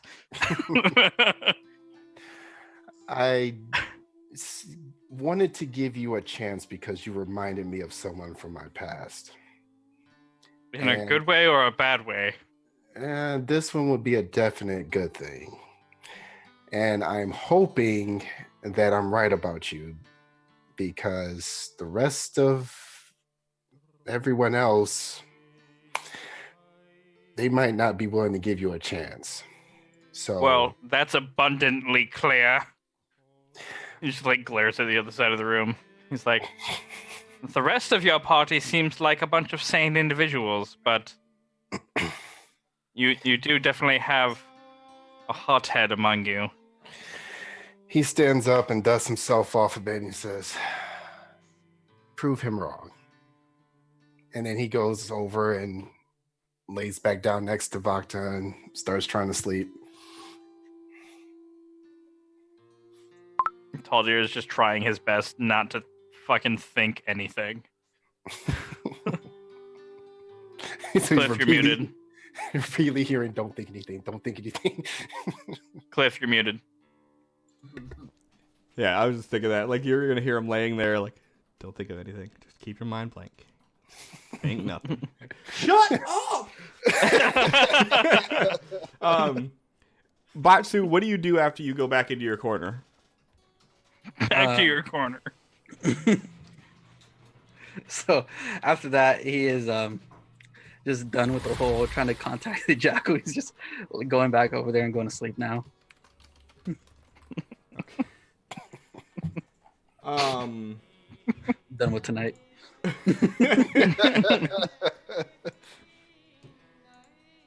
And I'm never using that spell again.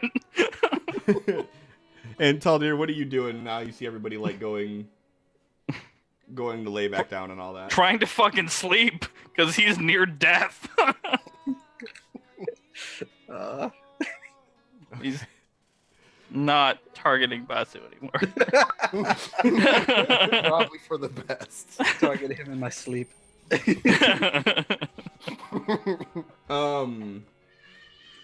So God damn it! Of course he gets a bonus. Fuck everything about this game.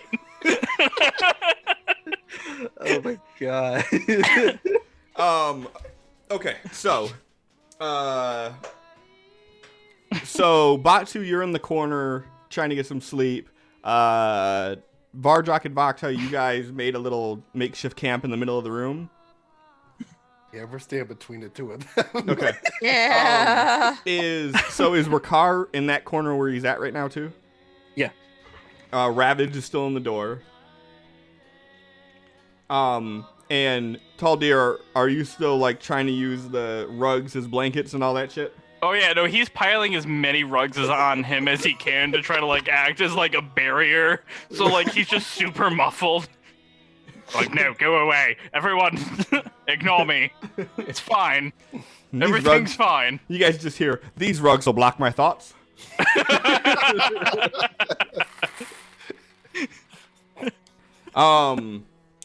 So, Taldir, give me a Constitution save at disadvantage, please. But why? Oh, he's gonna die in a pile of rugs. With Bob laughing at him. You said Constitution at disadvantage? Yeah, Constitution save at disadvantage, please.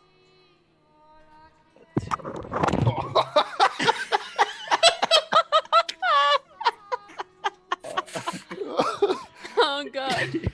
Drops of 14. Oh no. So, I want to say that I have good news and I have bad news, but I don't. I don't have any good news. Vakta, Yeah. due to your passive perception, God damn it. go ahead and give me a perception check.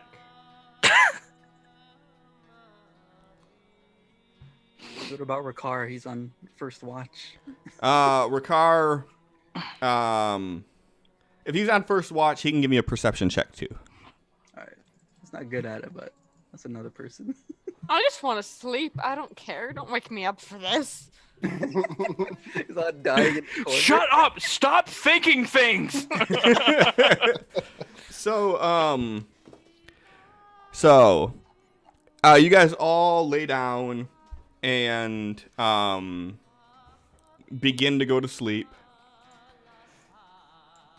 And in the middle of the night, an hour or so into your guys' sleep, Vakta, you're awoken by this muffled sound. God damn it.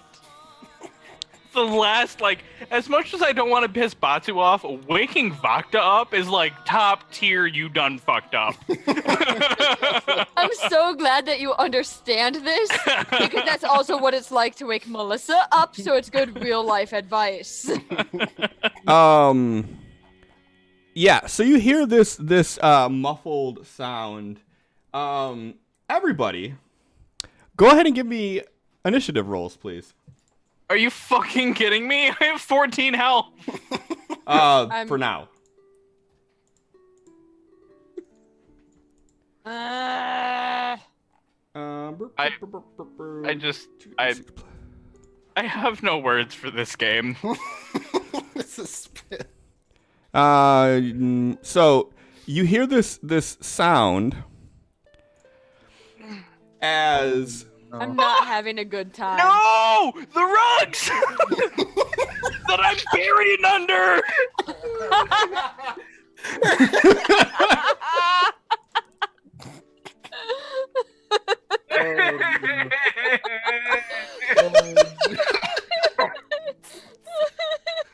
The rugs.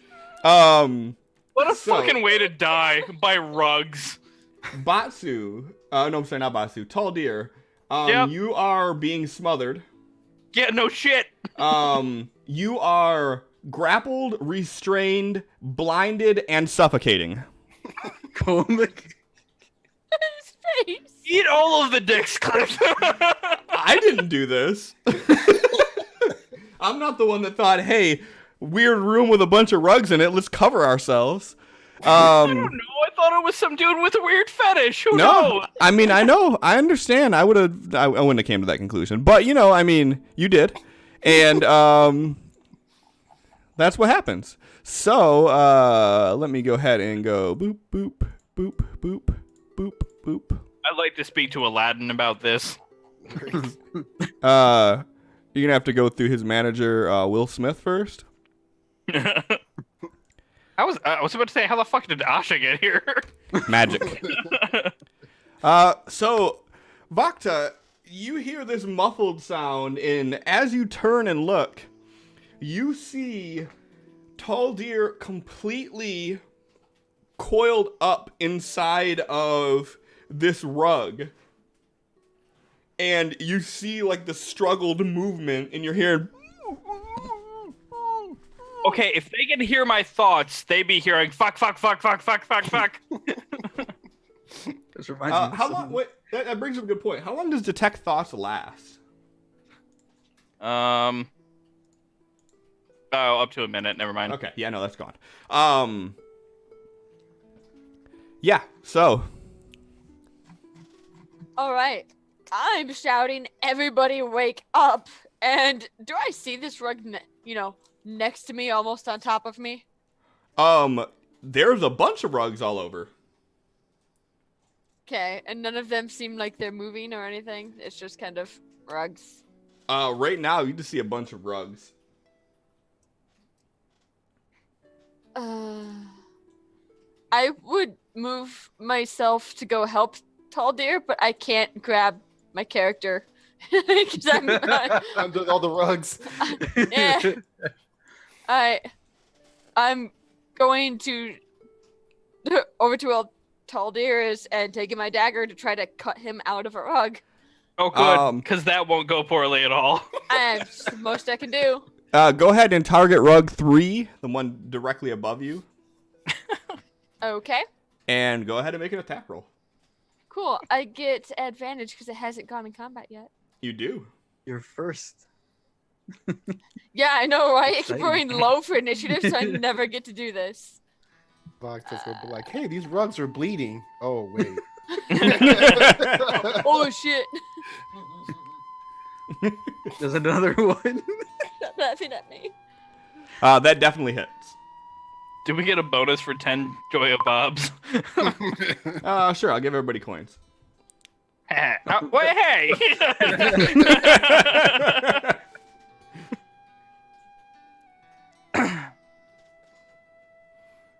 But yeah, that's a hit. Okay. Do your thing. And there's definitely a friendly within 5 feet of this thing. Yeah, but also, if I have advantage on the attack, a friendly doesn't have to be nearby. So, I just have to go figure out which one was the slashing damage. I'm pretty sure that's what that would be. Anyway. So you cut into this and you tear directly through it, and as you do, you see this like shimmer of energy around this thing as it just opens up and Taldir breaks free.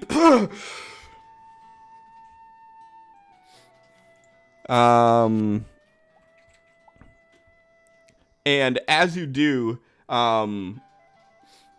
you notice that there are other rugs in this room that have that same shimmer effect to them. Great. Cool. Neat. Ravage would have woken up from hearing Vakta yelling to get up, see her run over and cut open this rug. Okay, he is going to, since he doesn't know what's going on, he's gonna kind of run over and follow suit with another rug. I guess he would see Taldir by now, right? Yeah, he's like just pushed his way out of this rug, breathing heavily, probably yelling out explicitives. The damn rug tried to kill me. Destroy it. All right, he's going to rage, and yeah, he's gonna go for some swings. Does 20 hit? What are you swinging at? Trying to swing at this rug. Oh, that's the one that's dead. Okay, he's gonna go for the other one then. Give me a perception check. All right. Seems how Vakta isn't saying anything. Well, To be Yeah. fair, Ravage, you rage out and run over there, see her standing over this sliced open rug. Okay, so I mean, he used- Taldir would be like cursing the things and like yelling like, hit it, kill it, he says, kill what? rugs, to destroy them all, destroy them all. Okay. To hell with this place, I am done.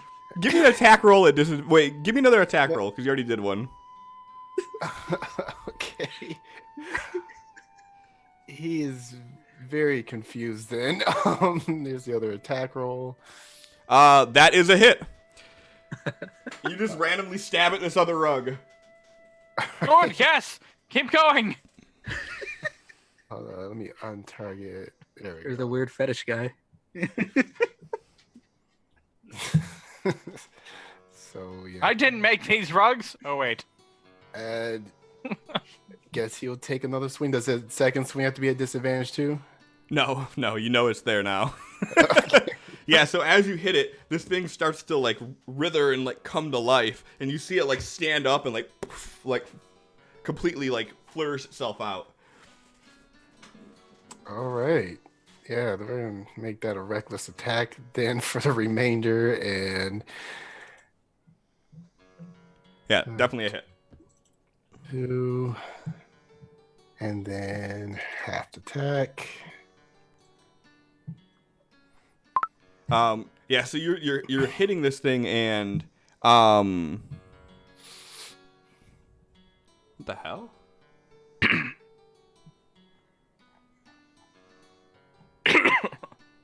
Okay, yeah. So with that half attack, you just puncture a hole directly through this rug and like cleave down to it, and you hear just and as you do, you see the shimmer fade from it as the cloth just falls to the floor.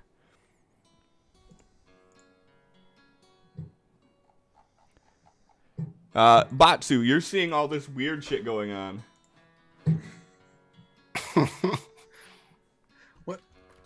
What are we doing? Like, excuse me, what are we doing? So I mean, you've seen this rug pop up and like flourish out. So I mean, you know that something weird's going on. You're getting flashbacks to the mimics on the ship. Yeah. Scooting away from everything, but the whole room is rugged, so he's like How high is the ceiling here? The ceilings are in here. They're vaulted a little bit taller than everywhere else, so they're about 20 feet. Okay, yeah. Like He's scurrying out the wall, like no. yeah, he was like walking up the wall, getting to the ceiling. And he is like walking into the middle of the room on the ceiling. Give me a perception check.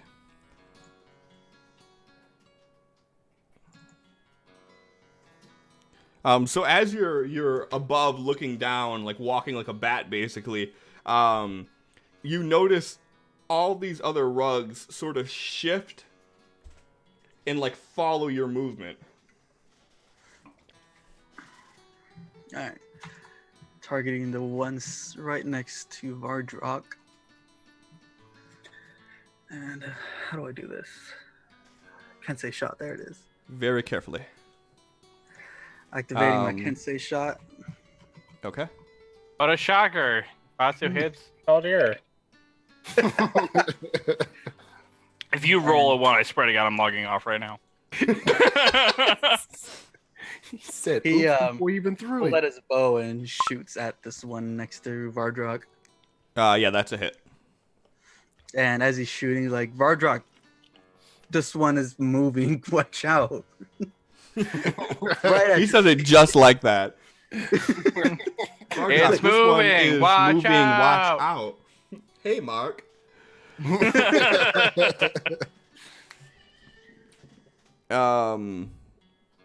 this. That? Why the fuck did it do a system shock? I don't know. What the fuck? System shock rules aren't even on. It's so hard I hit it. Yeah, you At a did. 10. Interesting. Yeah, so as the arrow just rips through it, it just cuts it, and you see the shimmer fade from it, and then the rug just fall. All right. Next one, next to Vardrock. Hey, I got a dumb question. How the fuck are you at 2 hit points right now? Or are only missing 2 hit points? I actually use my magic weapon to heal myself. Oh, okay. Yeah, on me.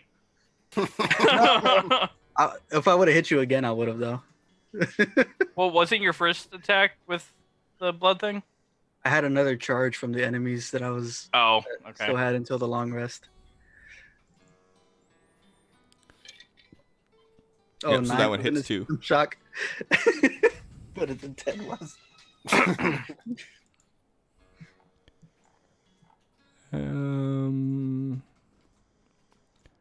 Yo, system shock is off. I don't even understand.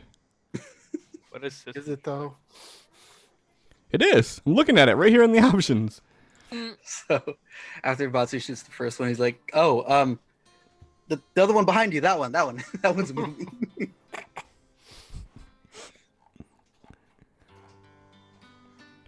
Oh God, I can't. That's his turn. Okay. That one. Oh no, hit that one.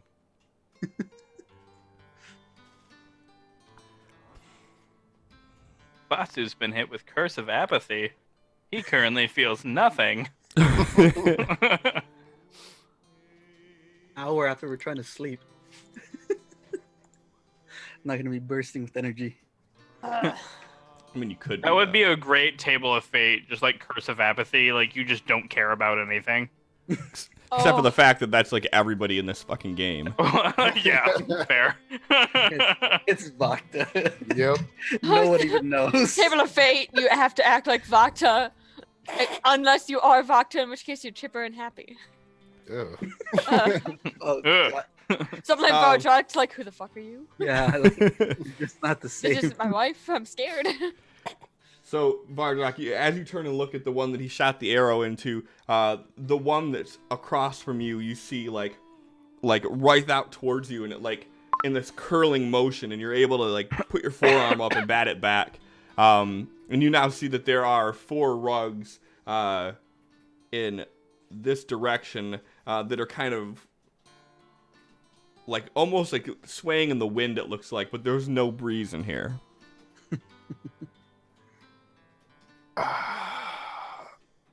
All right.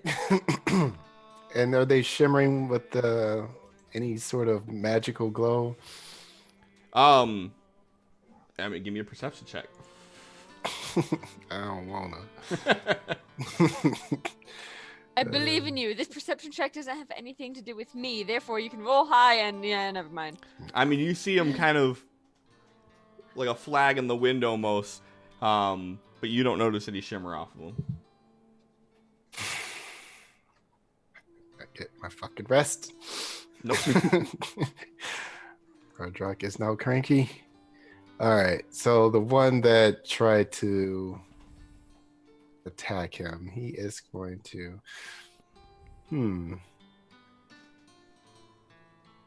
Actually, no, this doesn't work. Okay, yeah, he's gonna just point to it, and he's gonna use Firebolt.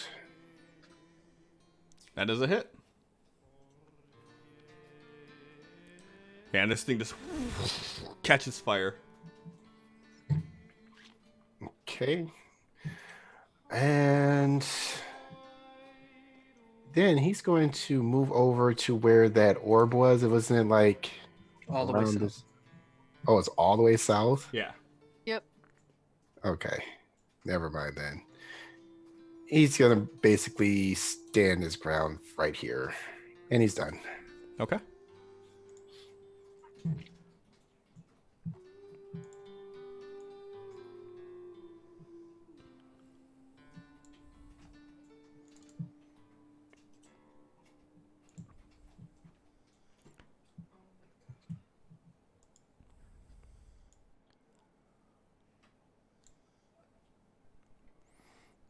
And you see another one kind of reach out, and it does this twisting motion as it like snaps towards you, and you're able to bat away from that.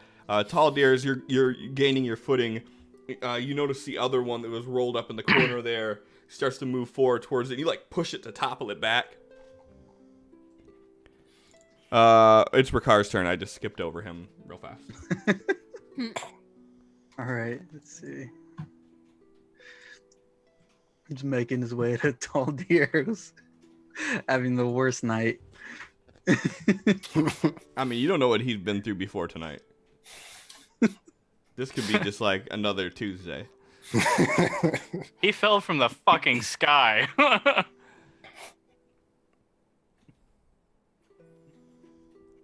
Instead of we, it was fuck. I want to know how the fuck Ricard still has slots of magic, but no one else does. He's only I still used have his high one. ones. I have He you. I has have one a spell lot of- slot. Little slots. Spell slots? that What are aren't gonna do those? I'm These sad things- now. Magic? Who needs magic? I'll tell you After about it he when you get kills older. him what he can, he's gonna just stand his ground right there behind everyone else. All right.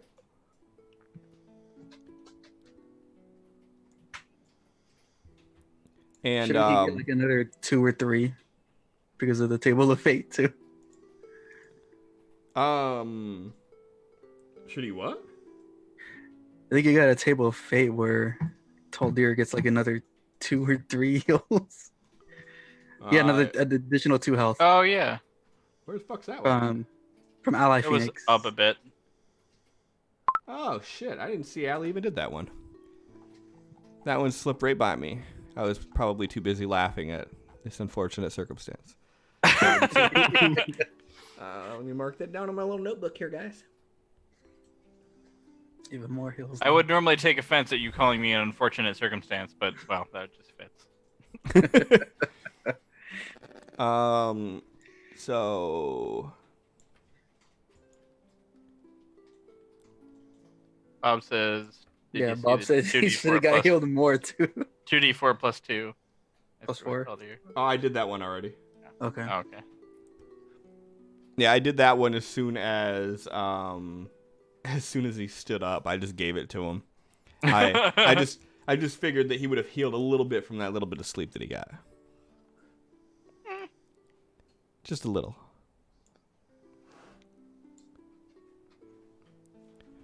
Holy shit. Oh, good. It didn't smother me. for once. So Vardrak, you are grappled right now. And you will have a chance to break free on your turn.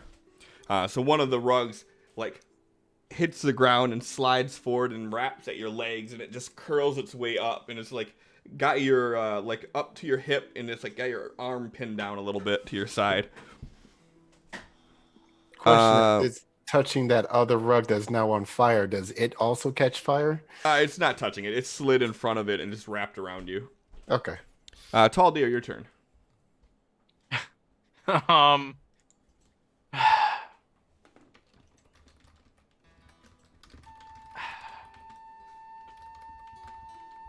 just hate that all of my shit requires me to hurt myself to really do anything. Hurt yourself. He's just like, fuck this rug. Eldritch Blast. You're gonna do Eldritch Blast? At the rug, yes. It hits. As soon as that sound comes off, Bots is like twitching a little bit. Alright, so that's 1, 2. Is that a hit? That is a hit as well. 3. And that is 2. And then whip attack afterwards. Oh yeah, because you did a cantrip. Yeah, I Yeah. gotcha. And that is a hit too.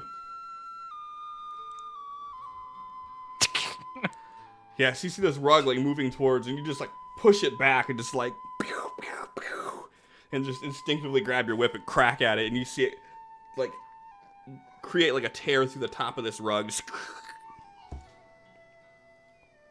Anything else you want to do on your turn? Seeing as how it would hurt me, no. Okay. Well, I guess I can move. Well, too late. I mean, you can still do it if you want to. Oh wait, you still take attacks of opportunity if there's other people around you, right? Yep. Okay, so then no, he's not moving. But does he know he would take an attack of opportunity? I mean, he's blocked by Ricard anyway, so like he's blocked by this crowd of people, so he couldn't really move regardless. Vakta. Well, I'm gonna take a stab at this one next to me because it's here. It is. Facts. Big facts. That's a hit. That, and that. So Tall Deer, you blast those 3 shots, hit it with the whip, tear a little bit in it, and you see Vakta just come over and just stick her knife right through it and just tear all the way down and rip this thing in half. Glad that everyone else can one-shot these things and I can't. Well, she didn't one-shot it. She just fucked it up pretty good. So it's still alive? Yep, like you like tore it down the middle and it's still like a snake tongue. I hate it. Ravage. Yeah, he's gonna come around. Well, yeah, he's gonna go on this side. And he is going to target the one on Vardrak. And he's going to recklessly attack. Okay, go ahead. See how this works out. 18. That is a hit. So only 5 of the damage goes to the rug. The other 6 goes to Vardrak. Okay. So like as he's hitting this thing, like Vardrak, you're feeling the pain. Vardrak looks at him and says, "No, the other one. I got this." So he's going to change tactics. And he's going to swing at the other one next to him.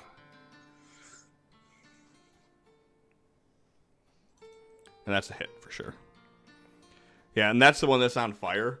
And like as he hits it, like it's just like poking a stick through a burning piece of cloth. Like it just, and you see it just crinkle away. The little bit of a breeze that's still blowing through here, you see like the pieces of the ash kind of. And then he's gonna turn around for this one that's behind him, and he'll have to attack. And as you do, like the two pieces, like one of them folds back and he hits the stone behind it. The pews that are there, he kind of bumps into it a bit and they rock. And he's done. Batsu. Yep. Now that most of them that you see are done or are cleared out, he's gonna walk over here and jump down from the roof. You guys just see him like do like a weird thing where he's like facing this way and he like starts falling and he's like falls. And let's see. Paul Deere like watches him do this and he starts to go to say something and then just stops. Yeah, that's a hit.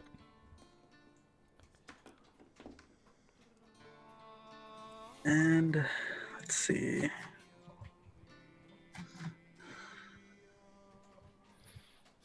All right, that's a successful attack, so he's going to use his bonus action for the blood siphon. Okay. So, where is it at?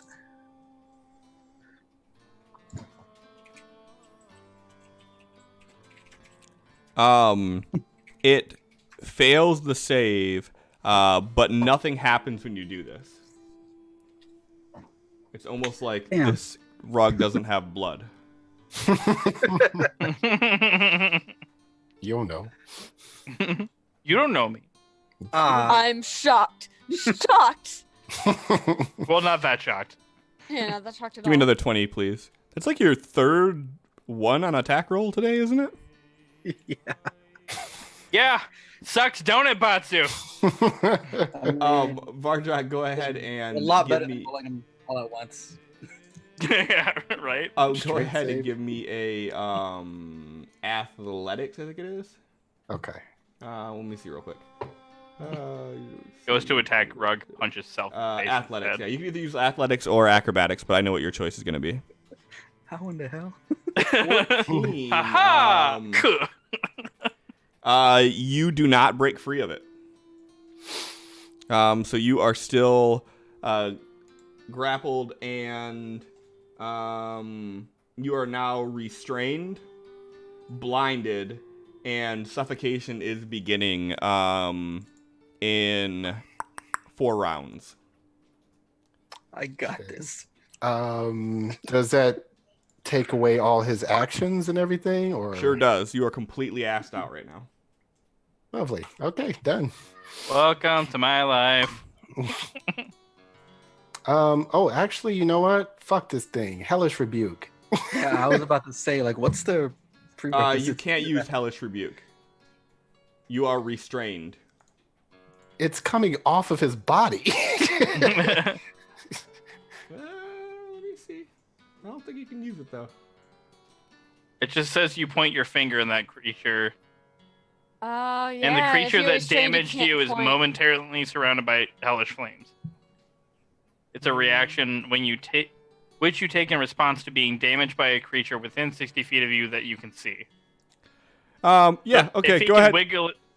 Go ahead and use your Hellish Rebuke. I know I'm gonna take damage. Shit, I should have done that against Batsu just for the lulz. Wow. The chat is going nuts trying to remind you that there's a golden Yeah. D20. How many more do we have? 1. One. Save that for Toldir in case he goes down. You mean when he goes down? I was Okay. I was me gonna drink. say it too, but fuck you, Melissa. I mean, Ricardo gets hit once and he goes down. I mean, if we want to be dicks about this, you guys are technically still in camp. Ooh, ooh. So yeah. So you hit it for 5 damage, and you take 3. And that's it. Does it ignite it Bitch. I mean, it doesn't seem to catch it on fire. Like you see, like the ember, like a flash, like a poof from underneath. But it doesn't seem to do enough damage to really ignite it. Okay. 4. Okay. I mean, that kind of makes sense. Mhm. If you're wrapped up in a rug, there's not going to be enough oxygen to sustain the burn. I mean, I try to make sure that I'm keeping this okay. And this thing starts to squeeze tighter around you, Vardrak, as you take 13 points of crushing damage from it, or bludgeoning, if you want to be technical.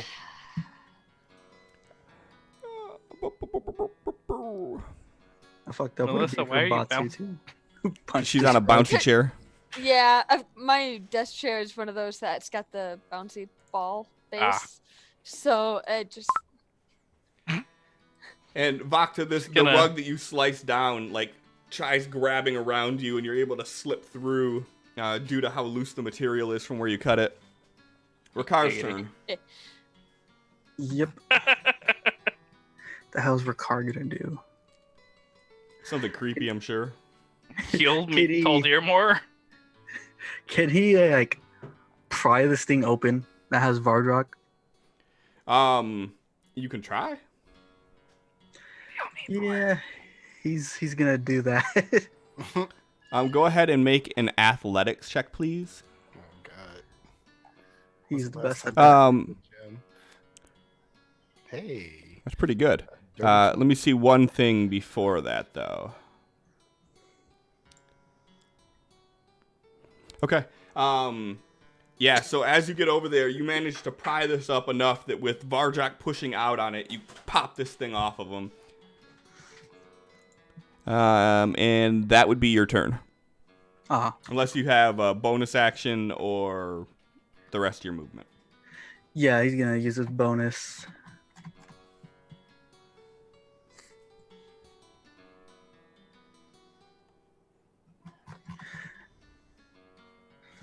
And that's his turn. You use your healing to heal Tall Deer. Yeah, his I just healing imagine you word. like over there prying it while you were like saying some shit back over your shoulder. You can do it. You got this, big guy. Don't worry about it. All right.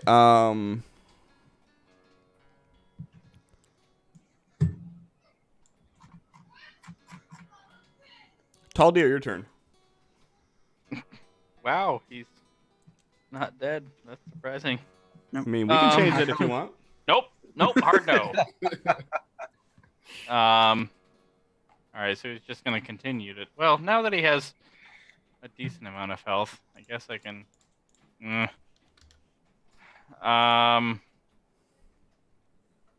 Yeah, he's going to. I think that's a bonus action, isn't it? Crimson Right is a bonus. Yeah, as a bonus action. All right. So Crimson Right deals 13 to me. Wait, what? No, that's weird. Okay, so you got to target yourself. Remember? Yeah. So hold on, homeboy See, here. I remember you happened said was- that. What happened was, I'm drunk and don't remember instructions. I remember you said that after I did it. You grimbled it, but you're not Grimble anymore. I know, right? All right, so Hold on. So that. Okay. I did the damage to myself. Yep.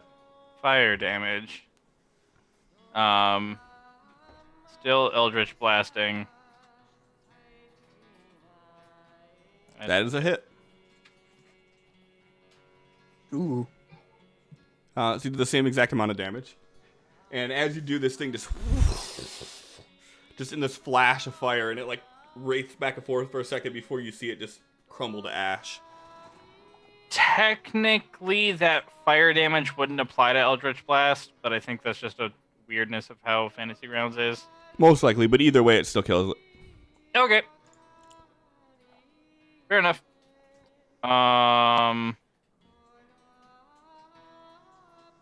So, Yeah, that would be his attack. So he's going to, I guess, move up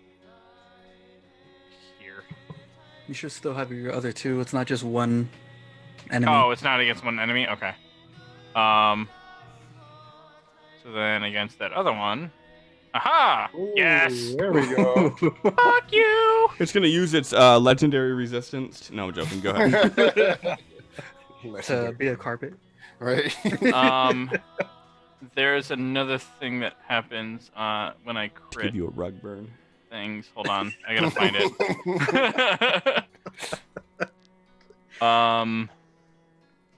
Fuck, where'd it go? Something happens when I crit. I just gotta find it. Something happens. It dies. Don't worry, guys. Something's gonna happen. Where did it go? What was it? The Wait anticipation. for it. I know. Better be fucking Here, epic. It's Let me- probably not. It's I let mean, me it's let me up go ahead and now. speed this process up a little bit here. We're gonna go to the Blood Hunter page, and we're gonna type in crit. At level 20 you get something. At level 11 you get something. Yeah. So it's my great old one. Whenever I deal a critical hit to a creature, that creature must make a Wisdom saving throw against your spell save DC. On a failure, that creature is frightened until the end of my next turn. These things are immune to frighten, so don't worry about that. Okay. Kind of hard Never mind. to frighten something that is literally powered by magic to do one job. All All right. So I still have one more attack. No, hold on. okay. Hold on. I'm not done. Okay, I'm sorry. A 12. That a hit? That is a hit, actually. Yeah. Fuck this rug. And then my normal swing. Hit. What's the normal swing for? Oh, because you did the cantrip thing. Never mind. Yeah. I'll catch on one day. I Vakta, love back that. to you. You see that there are 3 rugs that appear to be moving and attacking your party. But you're all the way on the other side of the room. How are you going to stab it from the other side of the room?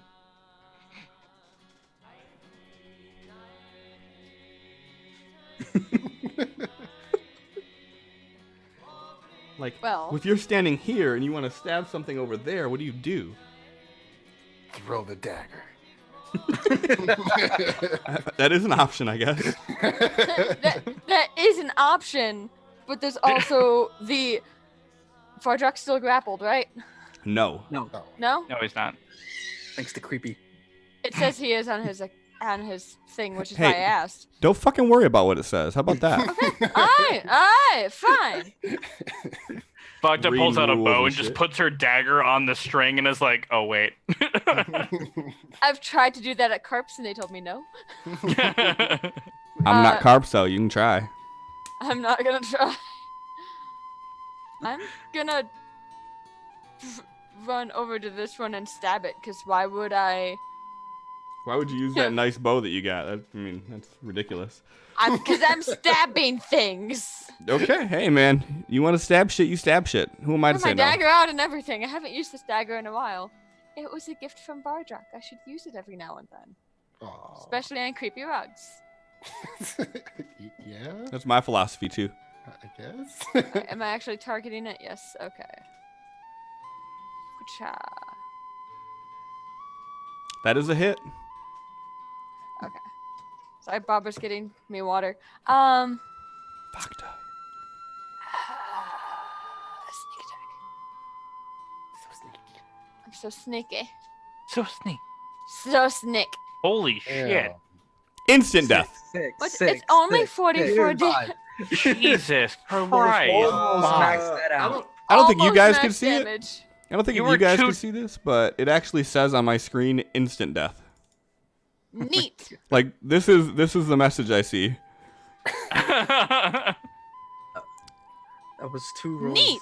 2 numbers. really proud for of me. maxing that out. Yeah. That was almost a perfect roll. Yeah. So Would have yeah. been, would have been, should have been. So you see Vakta run up, and you just hear this like, poof, and you just see like fabric Like this was like one of those like thick like woolly rugs like made with like thick animal hair, and she hit it and just shedding everywhere. Ravage.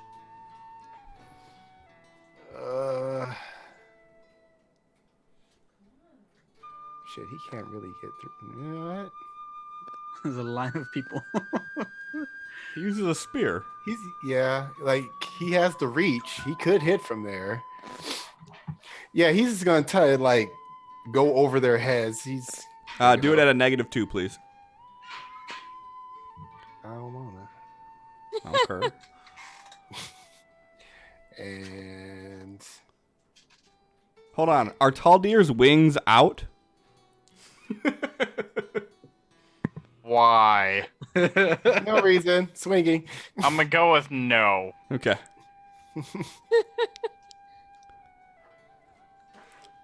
Hold on, Chief. Oh yeah. So as you swing and hit that one, you cut it straight down with this spear and just cut it in half, and it like wiggles for a second, and then each piece just falls its separate way, lifeless. He'll go run between them to get to about here. Okay, that 14 would hit. Okay. And so damage. And then half attack.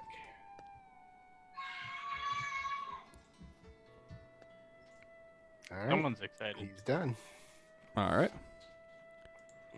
And Batsu. All right.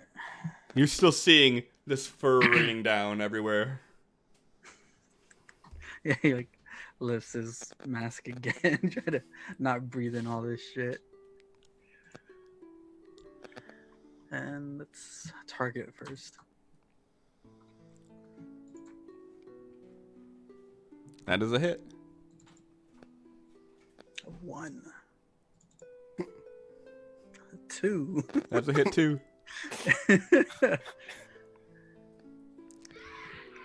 And with that last hit there, the first one you cut it down the side, and then the second one you cut it like lengthwise. I cut like this triangle chunk out of it, and as you do, you just see it fall to the ground lifeless. And you guys are like standing there panting, looking around the room, and there's no movement of any other rugs right now that you see. Is there a dying parrot in your background? What the fuck? Pretty sure that's kids, not a parrot. And That is a child running for his life. it happens. So there are still a shit ton of rugs in here and down the hall and all that. Oh yeah. Sorry. Okay. Now I'm irritated. I want my sleep. I'm tempted to just take this thing. Let's just do something. Taldir, can you still able to do the gas thing? Yes. Okay, everyone out except Taldir. God damn it. What could possibly go wrong? This will be fine. See, you say that? It's fine. Vardrock believes in you, and that's all you need. Yeah, that's all you need. Yep. Look at Vakta. She's a queen. All you need is love.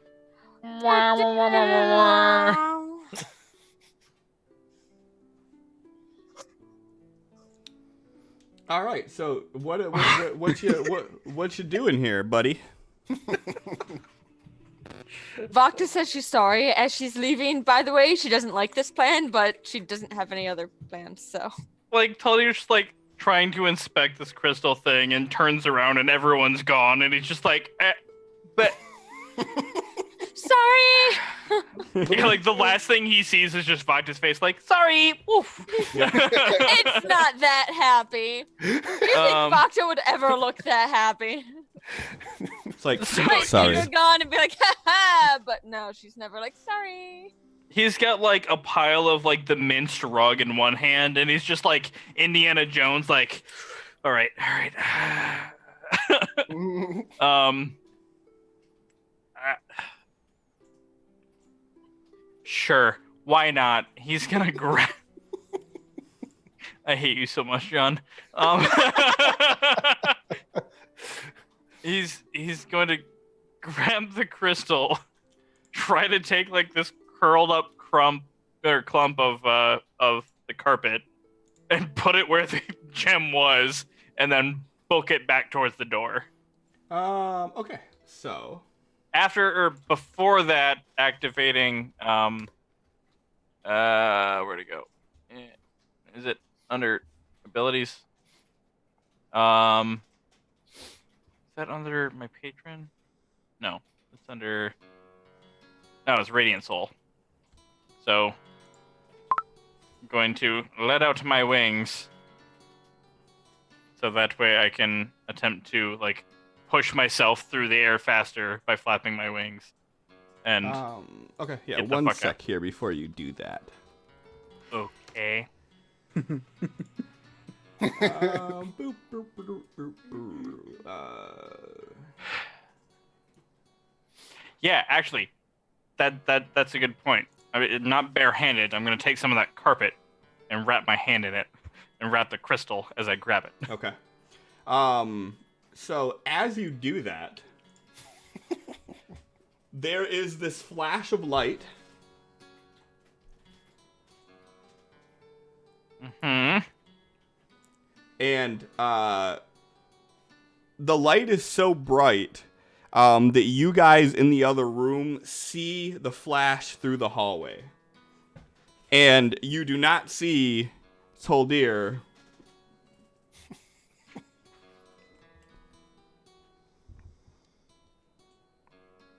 Oh. Do we hear anything? You do Okay. not. You see a flash of light, and that is all. Am I still good?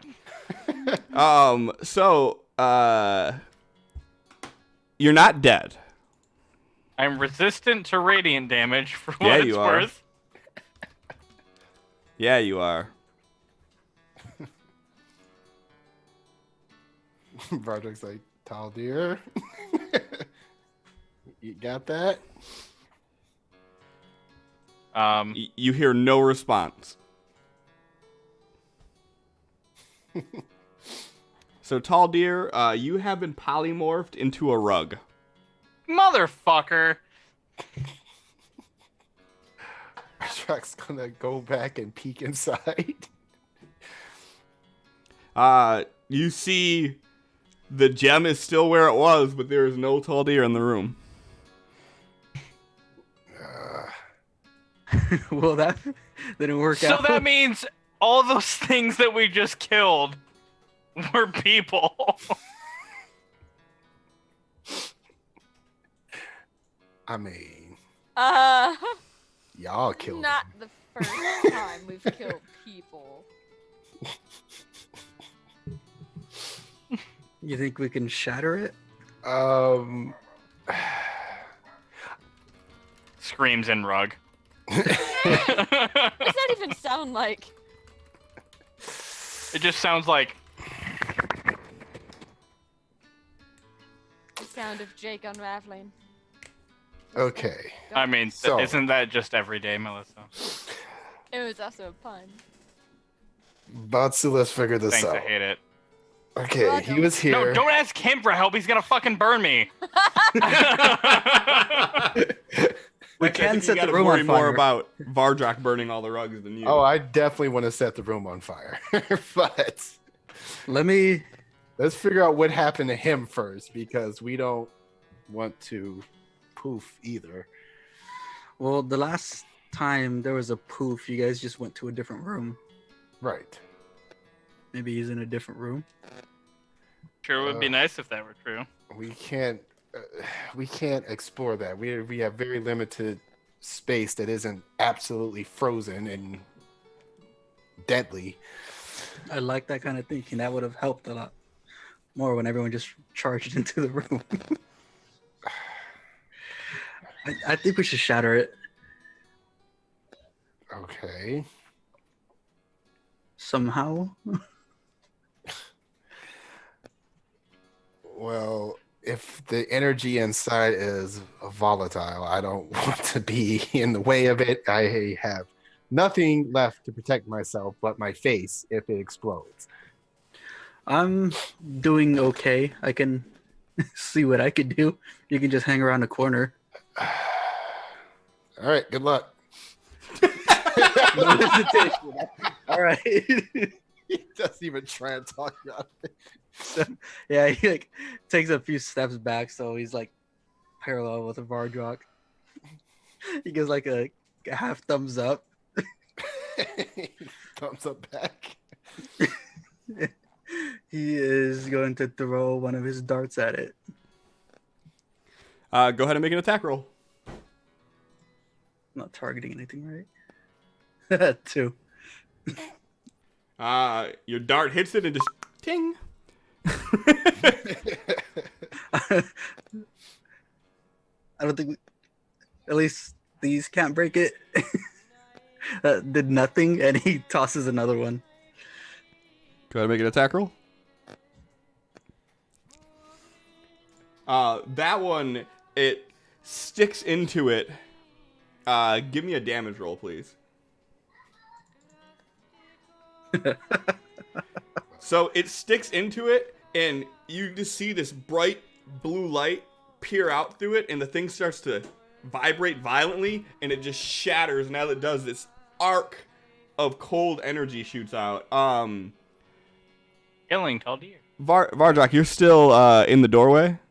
Yeah, basically taking cover. Okay, so are you back a little bit then? Yeah, that he's just keeping an eye on Batsu just to see what happens. Skeletal eyes.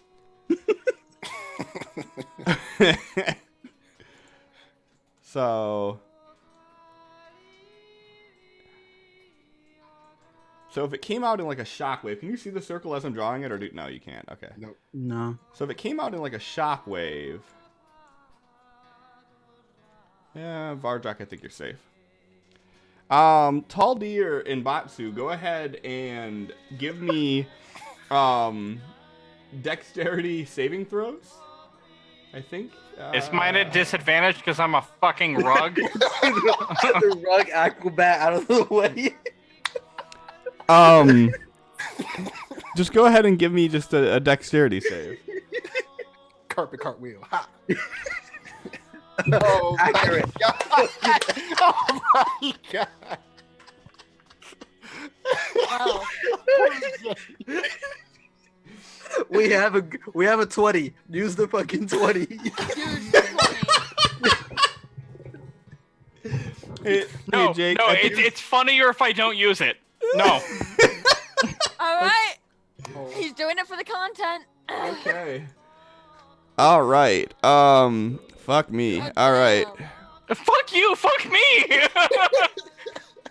Does evasion help with this at all? Yes. Okay, thank God. So, Jake, you take 92 points of cold damage. Cool. So I'm dead. Again. Awesome. You're unconscious. Hold on, sorry. Can I just do that out there? No, okay. So you take 92 points of cold damage. You're definitely unconscious. Batsu, you take 23 points of cold damage. Ooh. And you are knocked on your ass. As you do this, you see this like poof, and one of the rugs just kind of unfolds into Tall Deer. Batsu is like And- sitting up after this. All right, I need to roll my other 20. Yeah. Good. Good. And Okay. you hear another chime echo out through the chamber. Batsu like sits up after being knocked down, and he like gives a thumbs up to Vardrock, and he's like holding back a smile. And he just points towards Tall Deer. Vardrock just kind of peeks around the corner. He's like, oh, Good job, Batsu. I do what I can. Don't you fucking take credit for this, Batu. He like goes around the corner. He's like, Ricard, come on. He's down again. Vardruk throws Taldir over his shoulder and starts heading out. He was Does the crystal at least turn into something I can use? I mean, what can you do with like the dust of a gem? I don't know. I'll find something. Sure, buddy. I'll give you some gem dust. Cool. Thanks, Um, bud. Go ahead and give me a death saving throw real quick. Hey, you're hanging in there. You're doing good. So you bring the unconscious limp body of Taldir out to this room. And as you do, you notice at the bottom right, glyph on the wall is glowing like the top left one is. 2 down, 2 to go. I should have been to Taldir, but for some reason I can't click off of Batsu. Maybe it's because it's his turn. That's the big thing I think of. I got him. Alright. So you just feel his body come to life in your arms, Vardruk. He just plops you down. What happened? You were supposed to grab it and then come running out. Yeah, that really would have been nice had I not been turned into a fucking rug. Oh, is that what happened? Yeah, that's what happened. I would venture that all those rugs that we killed in there were actually people. Oh, well, it's a good thing we didn't start that fire like we were going to. Right, Batsu? Like, Taldir looks up just horrified, we killed them all! Do you know of a way to unpolymorph them? Try to kill us first. So, anybody who is any sort of inclination of magic, go ahead and give me an... actually, everybody go ahead and give me an Arcana check. Even Vakta. Maybe you learned something.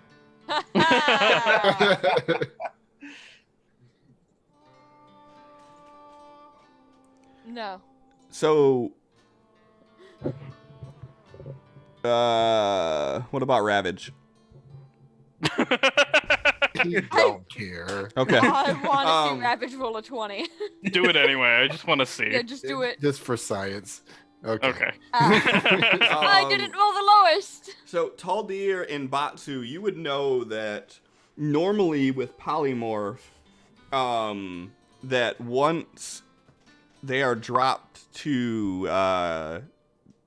0 hit points or whatever the actual real life equivalent would be, once something is destroyed in a polymorph, that they would typically turn back to their normal state relatively unscathed. So for these things to remain rugs even after they were dead, you would have some sort of a notion, especially Batsu. You would have a stronger inclination that there is more going on than just a normal polymorph spell.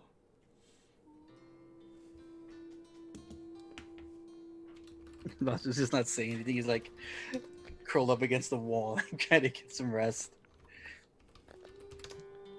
All right. So those people are stuck being carpets forever and may come to life and attack us later. No, they're not. If they would have died, they would have been like Kim and came back. These are just rugs. That was another trial, and we finished it. Now, can we sleep? Is this a safe place to sleep? Hopefully. All right. Well, Vardruk turns, looks behind him at the trail of rugs leading into that room. He fires a couple firebolts in there. You start hearing the crackling of the fire as the flames begin to crawl their way into the room, burning rug after rug. That's right. There, campfire. Hear some screams. Actually, as you do that, from the hall behind you guys where the blue light is, you hear that like clickling noise again. Hate it. I ain't going in there that time. We're not done with the trials. Maybe that's our last test. I don't know. I'm gonna try and go back to sleep. Anyone wakes me up, I'm going to hit you. He plops down and turns over.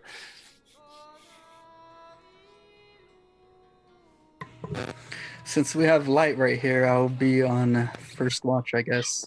For Car, try to get some of your spells back. Taldir just falls over and passes out. Like, he has no choice. He's been through so much shit. He's just like, nope, done. I'll take first. Hey guys, I have an idea. Yeah, Bacta's just getting her blanket out again. Just like, for the third fucking time. If anybody wakes me up, I'm going to kill them.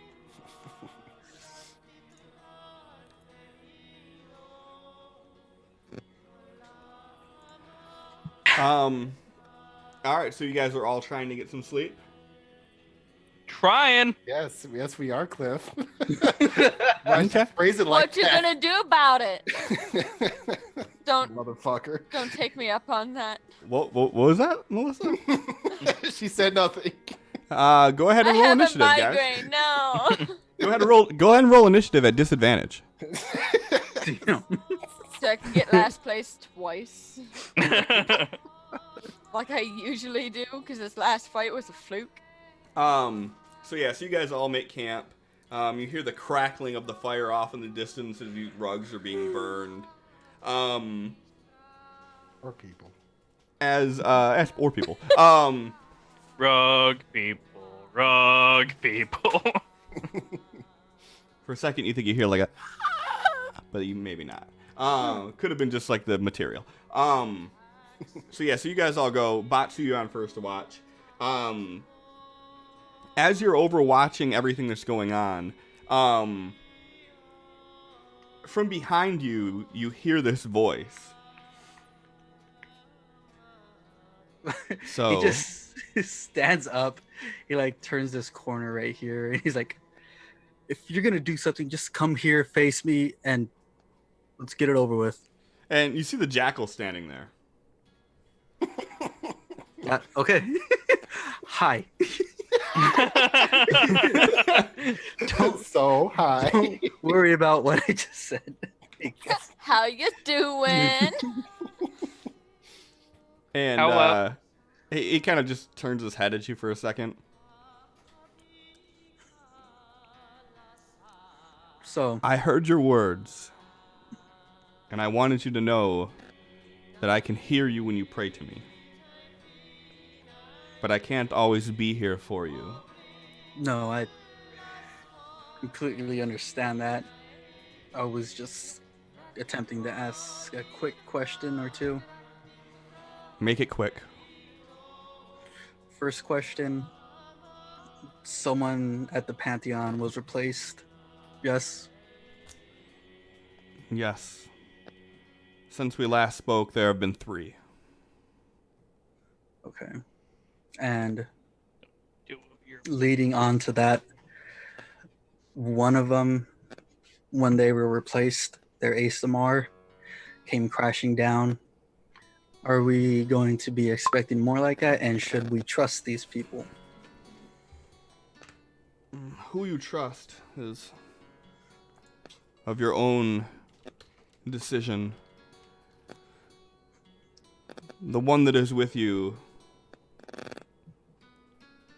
there is more to him than just a fallen ASMR. Yeah, He you has seem- been touched by the old one. Okay. As far as the others, you can definitely expect more things happening as the gods fall one by one. one in particular will affect your party more than others. And before anything like that happens, just know that I am doing this as a mercy killing. As they are in far more dire situations. But the reason I came here was to tell you that a blood war has begun. And I will soon need to call upon you so you can do your obligations that you made to me. I don't know when, but when it does, you will have no option. Okay. And then with that, it's just a flash of light, and he's gone. How loud would this conversation have been? You were passed the fuck out. I figured. You're lucky to be alive, sir. Do not. Fair. The rest of the night, Bots is just like looking over Taldir more than anybody. Watching you sleep. And after a while, you end up going to sleep as well. You are all awoken by a rumbling.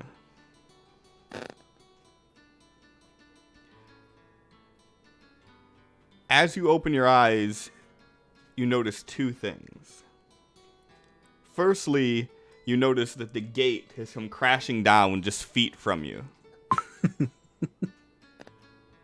Secondly, inside of the room, on the opposite side of the gate, you see what appears to be all of the iron statues from the entryway arranged in a semicircle looking at you all.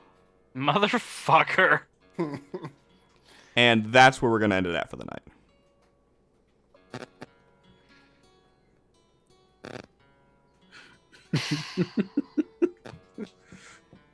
I don't like it. Cliff, I just want you to know that this dungeon is the fucking worst. I mean, I would say you probably want to take that up with the person who thought it would be a good idea to go after a Lich Queen's phylactery. And then after you address your concerns with them, then, you know, you can bring it to me and we could try to work this out. All right, so I guess my gripe is with Bardrak. Yep. Slow down, you ain't Grimble. Ooh. Fine, Valdrak. That doesn't really have the same. Yeah, it's not the Gravitas. same. Too posh. Yeah, that doesn't Valdrak. bring fear. That just is like,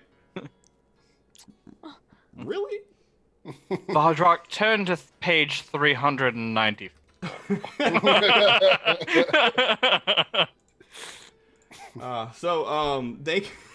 Thank you to Bob for helping to support the channel by purchasing Stream Loot's cards and destroying Tall Deer with them. And to Dredson for the same. Thanks to Jake for the 7 months. It's been Welcome, great. buddy. Been a good 7 months. I feel like we have a very tumultuous relationship. I fucking hate all of you. Just know. Hey, whoa, what did I do? That's rude. I just want you to know, like, from the bottom of my heart, though, that I'm the dominant one.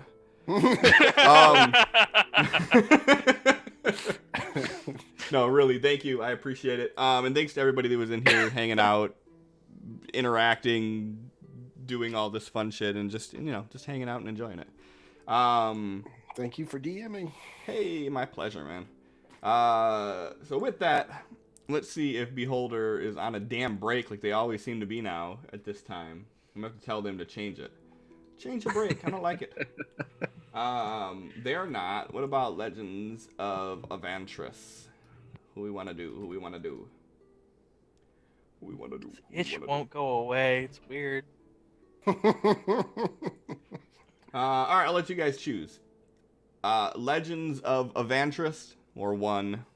Beholder Roleplay, or 2. Cast your vote on who we go raid. Doesn't matter who you pick. They're both great. You don't even have to 12. know who they are. You can just cast a vote. 12. 2? 2? 12. You don't get. There's only 1 or 2. This is why you 12. die. This is exactly why you die. What's 6. wrong with you? I say you he did. All right. Well, 2-2. We will go to Behold Roleplay. Again, like I said, they're a great group. That's what we rated last week. So if you want more D&D action, stay tuned for that. We'll be back next Tuesday. Hopefully all of us will be here. We will see. That's all I got. Actually, I just want to do one more thing here. Let's go ahead and use that. It's Pride Month. Learn about the facts of why companies stand in solidarity, even if you're not gay, if you're not bi, if you're not trans, if you're not part of the community directly, there's still very legitimate and pressing issues that you should know about of why you should stand in solidarity with these groups. So fucking, use Pride Month to do that shit. So that's all I got. End on that note. Thank you guys. I appreciate it. Have a great night.